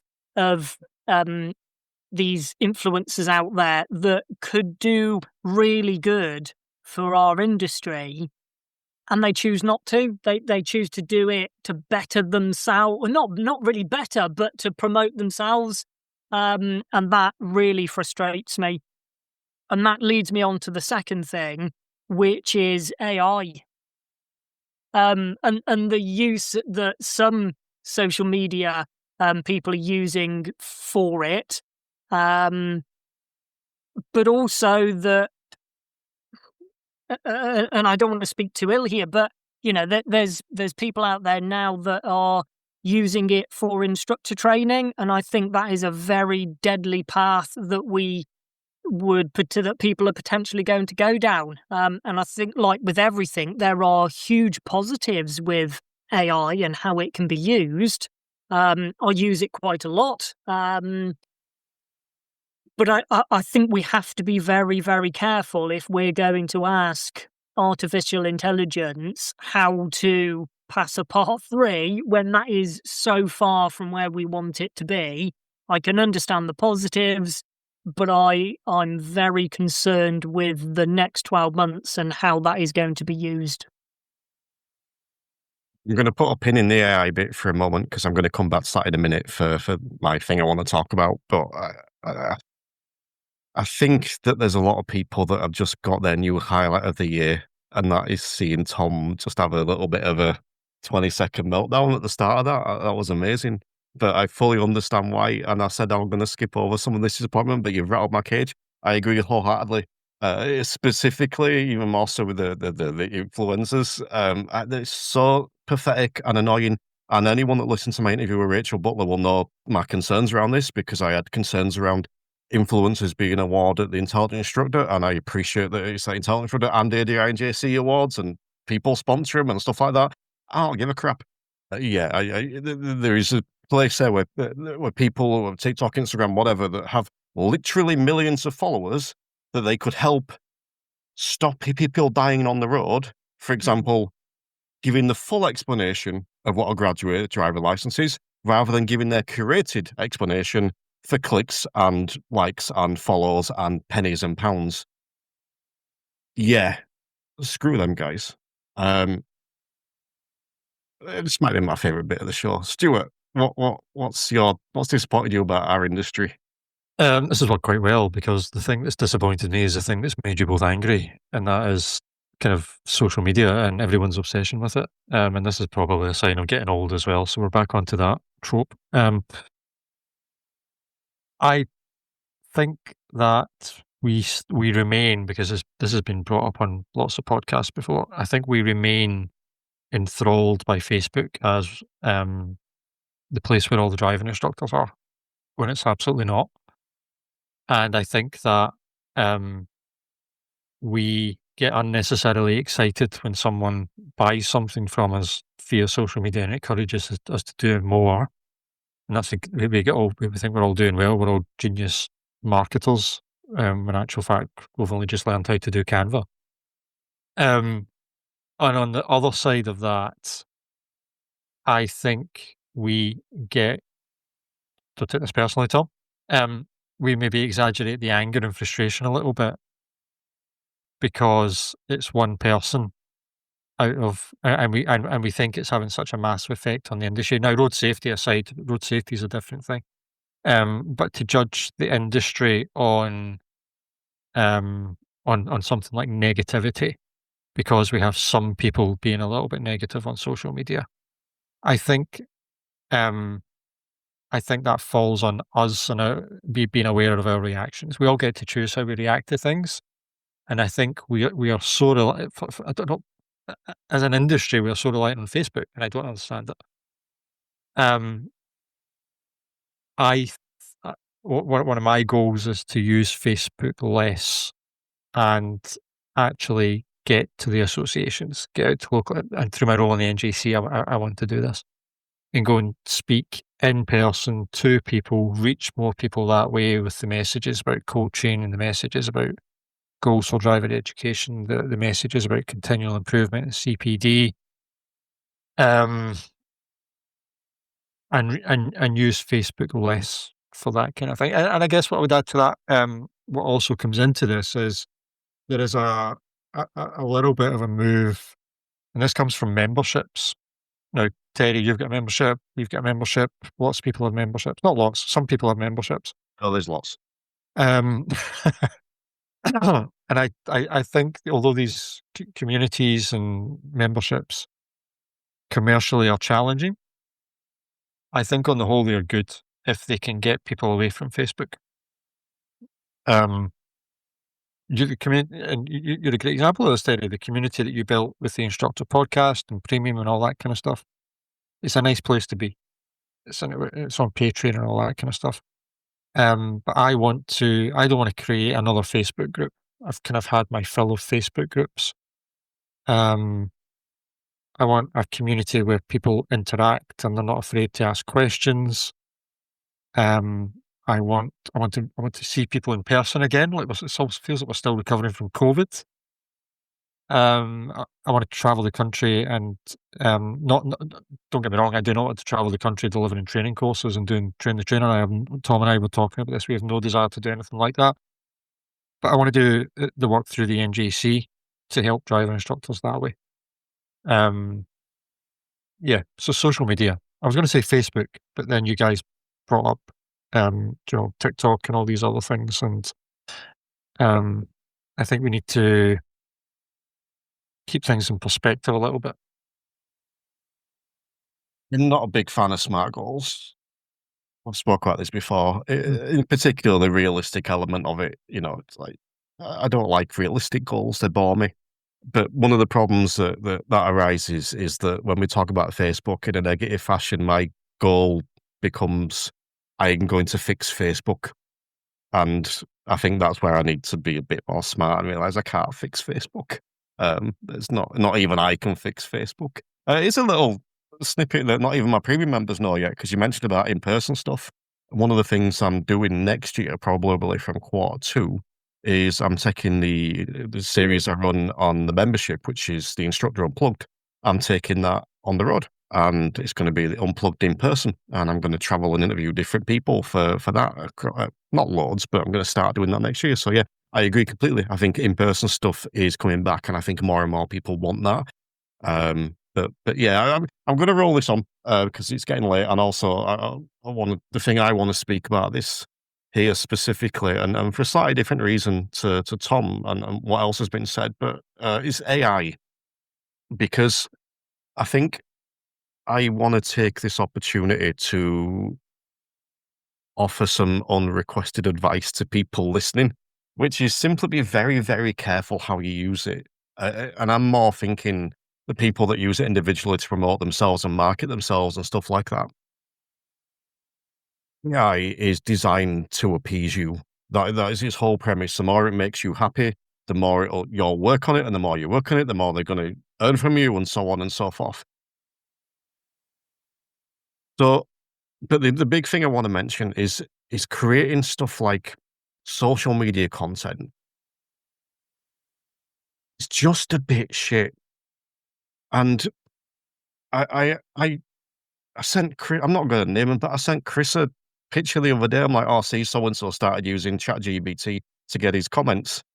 And it was just blatantly ChatGPT, and there's obviously caveats to this. It's not everything, but when you see people commenting about gently affecting the industry or quietly impacting yeah, that's ChatGPT. That's what it does. And I think that I will just implore everyone listening, if they're using it, just to reword it a little bit. Make it you.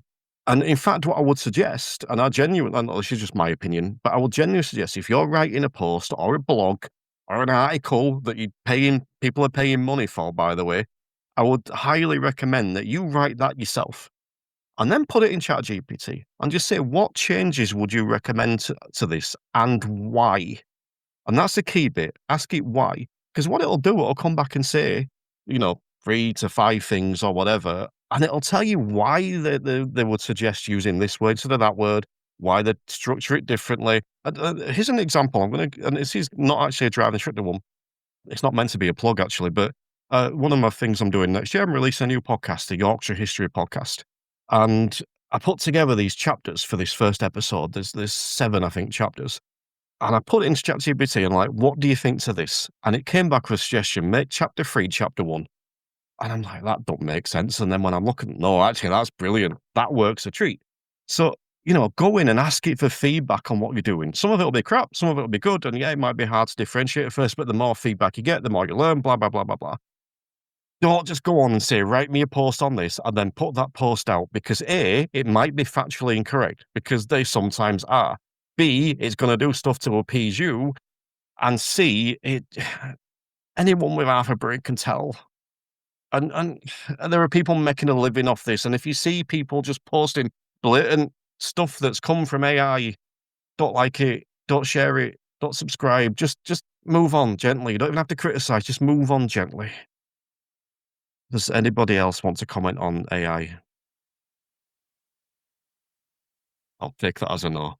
I can ask ChatGPT for an answer if you would like me to. I have. It appeased me. All right. So let's move on to something a bit more positive. What is exciting you about 2026, Chris? I genuinely believe there has to be change because I don't see another option. Right. So this is by default change. But I think all of those things we've spoken about today, the some of them will work, some of them will fall flat on their backside. And we've already established that failure means more success. I'm not going to quote Edison and light bulbs, but it is going to be one of those things where some things will work, some things won't.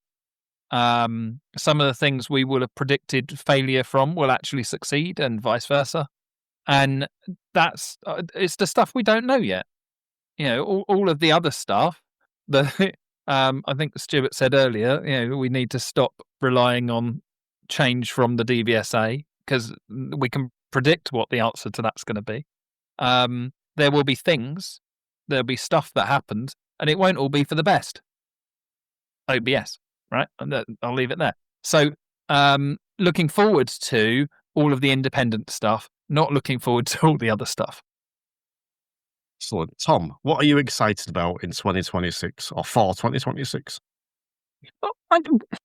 Similar to Chris, lots of the things that we've already spoken about. The conventions, the expos that are coming up, the new people that I'm going to get to meet in 2026 that have encouraged me last year as well. The people who will come on to the diploma next year, the people who are going to come and want to improve their driving. Those are the people that keep me engaged because that little puddle of people is growing, and that's really good to see. Excellent. And Stuart, what are you excited for in 2026? So I think the big thing for me next year is the ADI NJC. I've just had my first 9 months as chair, which has been like a huge learning curve, massive learning curve. Shout out to One Barry, for the help that her and Sue Duncan have given me in getting me up to speed on that. But I know I'm supposed to know what I'm doing now. So I need to pretend that I do and make it seem like I do. And there's so much good stuff. Such a great team at the NGC. Membership increase of 25%, 2025 versus 2024, which is unbelievable. in a time when associations are supposed to be struggling and nobody needs associations. So that's been brilliant. We've had some really good ideas that come up in governing committee meetings. We've managed to make them happen. Health and Wellbeing Committee, run by Gary and Charlie, has been so good. And I've got some other things that I want to do next year. I'll maybe mention them before the end, because it's linked to something you're going to talk about at the end. So yeah, NGC, growing it, making it better, doing new things, because I like doing new things as well. Well, a few things I'm excited for. First of all, hopeful at least of the road safety strategy. Graham Feast keeps telling me not to get excited by this, but I am. I think that this could contain something that, not know anything, just to clarify, but I think that this could contain something that we're not expecting, which would be quite nice. So very excited by that. I'm also excited by the fact that as of the date of recording this, there are 367 days left of the Instructor Podcast, and the Instructor Podcast is no more. So yeah, very excited by that. Two other things I'm going to mention. Well, actually, you know what? Screw it. I'll mention them all. I'm very excited for the Yorkshire History Podcast, which comes out next year. Nothing to do with driving, but that is something that I've been wanting to do for years. And a fascinating thing for me was when I announced this, the number of people that I have gained in my, let's say, Facebook friendship circle over the past 3 years that didn't know I did anything other than the Instructor Podcast. And it's like, oh, I've been playing within myself massively, myself massively over the last 3 years. And it was a real eye opener, actually, that, yeah, I do need to evolve. I do need to change because people don't know what I do, that I've been doing for years. So that was fascinating. And I'm genuinely excited by that. And that is just an absolute passion project. And even if you're not from Yorkshire, go check it out. There's a trailer available somewhere. What I'm doing with the membership, which will roll over somehow into the podcast at some point, is taking that almost more formal. It's the training. The podcast premium has evolved massively. That first came about because people wanted more of the Instructor Podcast, but I couldn't afford to do more. That was the genuine reason. I couldn't afford to do more than an episode a week. It takes a lot of time to create a podcast, especially when you do them properly. So I said, okay, I'll do some more, but I'll put them behind a paywall on Patreon. And the whole premise of that in that first year was, let's do a bit more, and if people want it, they can pay for it. That was the premise of it. And it's evolved into essentially a training platform, but it's still put out there as the Instructor Podcast add-on. And that isn't it. So that is getting rebranded to the Instructor Performance and Psychology. And I'm genuinely excited about what's going on next year. I've given a couple of hints away already, but yeah, this is the most excited I've been for a long time about something. And I almost don't even care if it fails because I'm just going to have fun doing it. So that's a big one. And then I just want to give one other little thing that's exciting me. And this isn't finalized yet. The premise is there. I can't give anyone a date or anything like that. All I can do is drop a little teaser, which is Driving Instructors 2 Vision Zero, the podcast. You 100% need to go and resubscribe, right? If you haven't listened to it, go and find it. Listen to the previous episodes. It is getting a complete overhaul. And something very, very exciting and interesting is coming up. And again, I can't really say more because it's not finalized yet, but that's also exciting me a lot. So lots of exciting stuff. Most of it's self-indulgent. I don't care. It's my podcast. Just before we move on to the awards, I went in my Facebook group and I asked for some highlights, lowlights of the year. Just a couple I want to read out. First one was from Sarah Baldock, who spoke about support driving school and been joining there, which is great. But also, more importantly for her, the highlights has to be support for driving instructors with menopause Facebook group. She's really chuffed with that and apologised for being such a mouthful. I didn't even change the name. I said its full name. If you are, wrong word, forgive me, suffering with menopause or have upcoming menopause, or even, I believe, are a man who wants to find out more about the menopause, that group is there.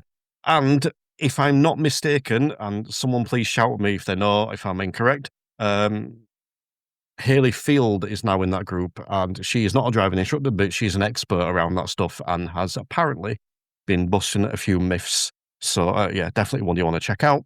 Chris Greer, who is on the call tonight, spoke about his new... Oh, I'm going to read this.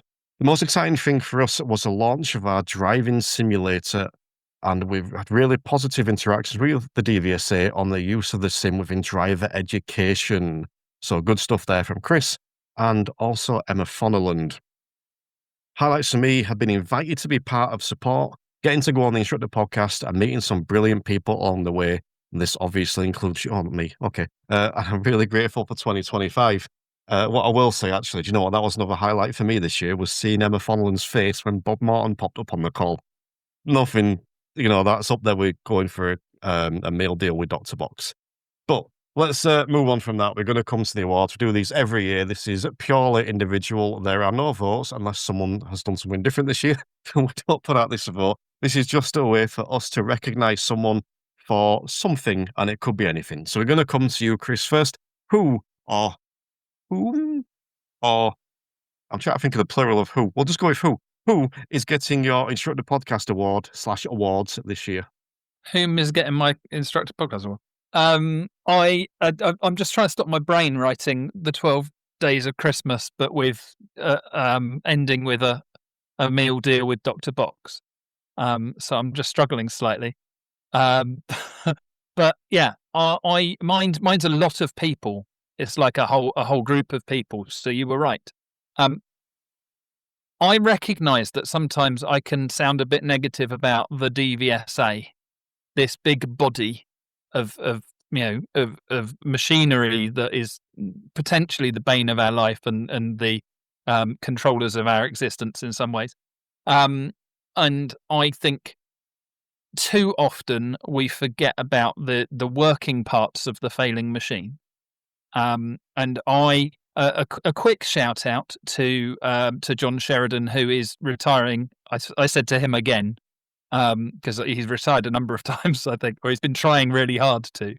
But he has his final date set, and he is now finally parting company with DVSA, because he's been an absolute legend and a huge support to instructors and the silver tongue of the DVSA on a number of occasions that we have all benefited from.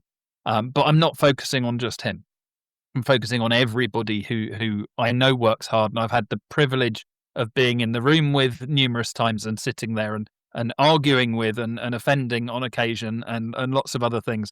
So partly to appease that, because it's all meant in the spirit of growth and improvement, as I hope everybody recognises, and to recognise that I know I say the DVSA and I don't mean an individual. I mean the collective thing. I would like to give the award for least recognised but most appreciated to the working parts of the DVSA, the people who are there trying to make things work, be it an examiner on the front line, a test centre manager who's trying to manage those situations and keep them happy so they don't leave, through to the people who are trying to find a route through the chaos. That's who I'm going to go for. I love that. I do need to correct you on one thing, though.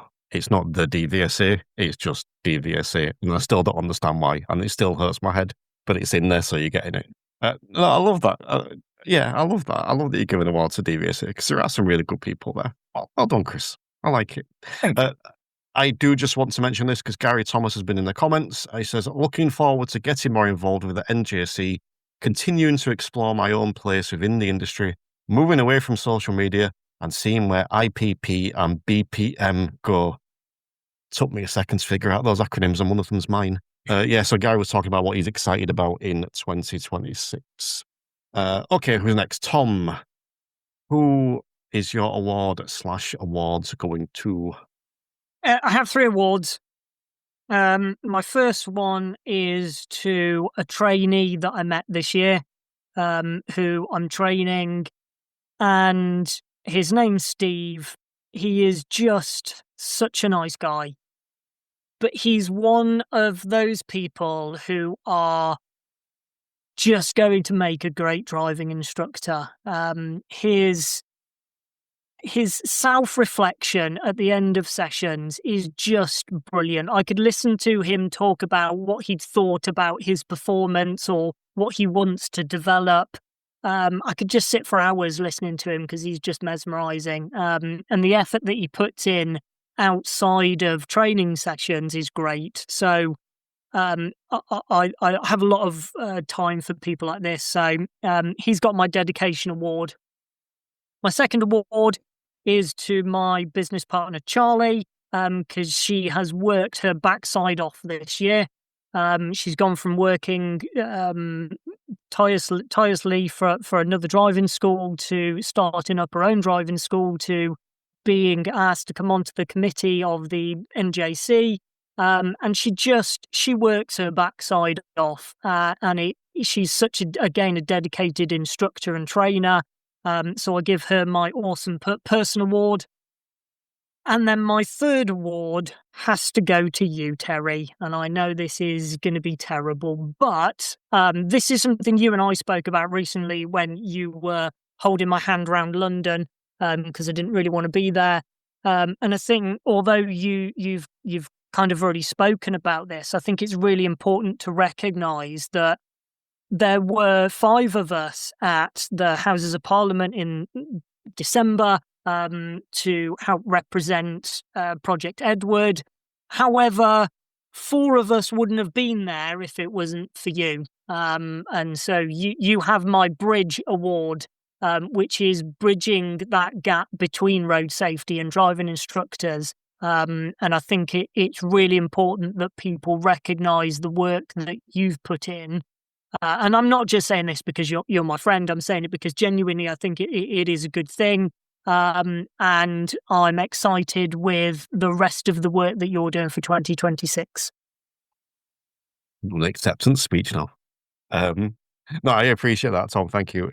It's something I believe in, and the most pleasing thing for me, not just with the parliamentary thing, but just through this year, I am seeing that bridge coming over, and I might start the ball rolling, but a lot of people have picked up and ran with it. It's brilliant seeing it. I think I've confused 2 analogies there, but either way, it's great seeing that it's coming closer together. And I spoke about this on a couple of presentations I did this year, that some in the road safety sector have this real negative opinion of driving instructors because of the stereotype of driving instructors. But when someone like, let's use Ollie Taylor as the example, you ask him about driving instructors and it's just positive. And it's because he's come into the world and he's seen us. And who does he see at the events? He sees the best of us. No offense to people that go to the events, but he sees the best of us. And I think that more and more of that road safety sector are starting to see the best of us, and more of us are starting to see the best of them. And I think that that's something that's really cool. But no, I do appreciate that, Tom. I don't know Steve, but I will just say that I messaged Stewart a little while ago and just said that I don't know Charlie well, but the more I speak to her, the more impressed I get by her. She's lovely and brilliant. And I'm jealous that you get to work with her and she gets to work with you. Either way, Stewart, who is your award/awards going to? So I had 2 awards. The first one I'm going to go over very quickly because it was my Duracell Bunny Award, and it was to Charlie Hodgson, because Charlie Hodgson came onto the NGC as a what do they call it, Tom? Not a full committee member. It's almost like a trial basis. Co-opted as a committee member. And one of my main things that I wanted to get off the ground this year was the NGC Health and Wellbeing campaign. Dan Hill has been a huge help with this as well. Long story short, the person who was supposed to lead the Health and Wellbeing Committee couldn't lead it and had to step back. Charlie took it over despite only being co-opted. And basically everything happened very, very quickly. Quicker than I was expecting it to happen, to the extent that she was waiting on me to answer emails and all sorts of stuff. So sorry, Charlie, if you're listening back to this. But anything you ask Charlie to do, she does it. She puts absolutely everything into it. She does it really, really quickly and makes the rest of us look bad. Despite that, she's getting the Duracell Bunny Award. My other award is to Vicky Folland. One of the other things I wanted to do this year, along with the health and wellbeing stuff in the NJC, was to do something around climate and education of driving instructors, to the point where they could educate their learner drivers more about the climate and the possibility of EVs, and if not EVs, the importance of driving with fully inflated tyres, the effect that that'll have on the environment, things that you can do to make your driving school carbon neutral. And Vicky and I arranged a chat the night before. I know it sounds really silly, but it's not. We met in the hotel the night before the NJC meeting. Her husband was there.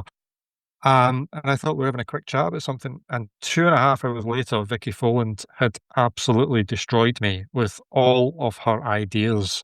It was like sitting in front of a desk fan that had been plugged into a nuclear reactor. It was incredible. She has so many ideas. She is a Duracell bunny as well. When she decides that she's going to do something, she goes all in. Unfortunately, I have not been able to get that off the ground because I just didn't have enough time because of all the NASP stuff for the NGC and all that kind of stuff. And Vicky, if you're listening to this, I've not been ignoring your many emails. I am going to prioritise it for next year because health and wellbeing is almost done now. It's launched, it's going. There's some stuff to announce in the new year. Thanks to Charlie. And I'm going to set aside time, and because I want to work with Vicky to do something in the industry to help save the planet. Well, that's 2 excellent awards there. I really like Vicky. Yeah, she's very knowledgeable as well. I think that kind of goes unnoticed sometimes with how much she knows, but she's very switched on. Yeah, another 2 excellent awards there. So we'll come to mine. I have 2 awards for 5 people. So the first award is for Andrew Forrester. And this is the what I'm going to call the Dedication Award, because Andrew joined my membership, which is currently still known as the Instructor Podcast Premium. He joined it on the 19th of November 2021. I believe it was launched in September that year, and he's still in it. And I just think that anyone that can put up with me in a membership for that long deserves an award. So to be in that membership for 4 years, and I think I've still got someone from December that year, and I've got quite a few from early the next year, but I don't know, it's like over 4 years. That's impressive. So big shout out to Andrew Forrester, who also recently upgraded to the interactive tier over there. So he's not only been on there for 4 years, he's investing himself even more. So if he's unsubscribed when I come off this, I'm going to be devastated. But either way, the second award is what I'm going to call the Catching Terry Award, because I kind of said about it before in the fails that there was a moment this year, and it where things didn't go well. Let's put it that way. And yeah, there was some let's say problems, and there were 4 people in particular who do you know what? Actually, screw it. There were 5 people. I forgot to write someone down, so I won't say which one. There were 5 people in particular which I reached out to. Dan Hill, Lee Sperry, Andy Sinks, Diana Todd, and Ollie Taylor. I reached out to all of those for different things, essentially. And it was one of those moments where I'll use Lee Sperry's example here, actually, because it was quite humorous. In that I messaged him and said, "Are you free to talk?" And I think that he knew that I don't ask that question much. And I just got a phone call back about 7 seconds later, and it's like, "Oh, okay." And we're just on the phone for hours. And it was the same with all these guys. So I just wanted to take a moment to thank those guys, Ollie Taylor, Dan Hill, Lee Sperry, Andy Sinker, and Diana Todd for the Catching Terry when he falls award, because that was not the best time, and those guys I won't say stepped up. They didn't step up. They were just good people. So yeah, big thank you to those guys, and congrats to everyone this year that won an Instructor Podcast Award. Including me, some really good awards there. Let's take a moment then because we've got people that have listened to over 2 hours of us talking. So let's take a moment to go and tell them who you are and what they can get from you. Who are we going to first? Chris, who are you and what do you have to offer? I am Chris Bensted, and I do theory. So if you have any pupils that have got theory issues, or you want to know a bit more about theory, then please ask any questions that you've got of me. You can find me on theorytestexplained.co.uk. I do other stuff as well. Check it out on chrisbensted.co.uk. Who are you and what do you have to offer? Who are you? I'm Tom Stenson. I'm head of training and deputy chair for the ADI NJC. You can find me at the ADI NJC. You can also find me at Bright Coaching alongside Stewart. And you can also find me at Drive Up Training, where we started our small but national driving school in 2025. Something should be up for an award, that driving school, but, whatever. Stuart, who are you and what do you have to offer? I'm chairman at the ADI NGC. You can find me there by emailing me. I think it goes to Sue, but you'll find me eventually. And if you are a PDI and you're looking for some help with your training, you can check out BPM, which is the Bright PDI Masterclass. If you are a trainer or you're in a driving school and you're looking for a product to help turn your PDIs into coaches and get through the qualification and turn into great driving instructors, then we can do some work there as well, and with our approved affiliates program. And you can find that at brightcoaching.net.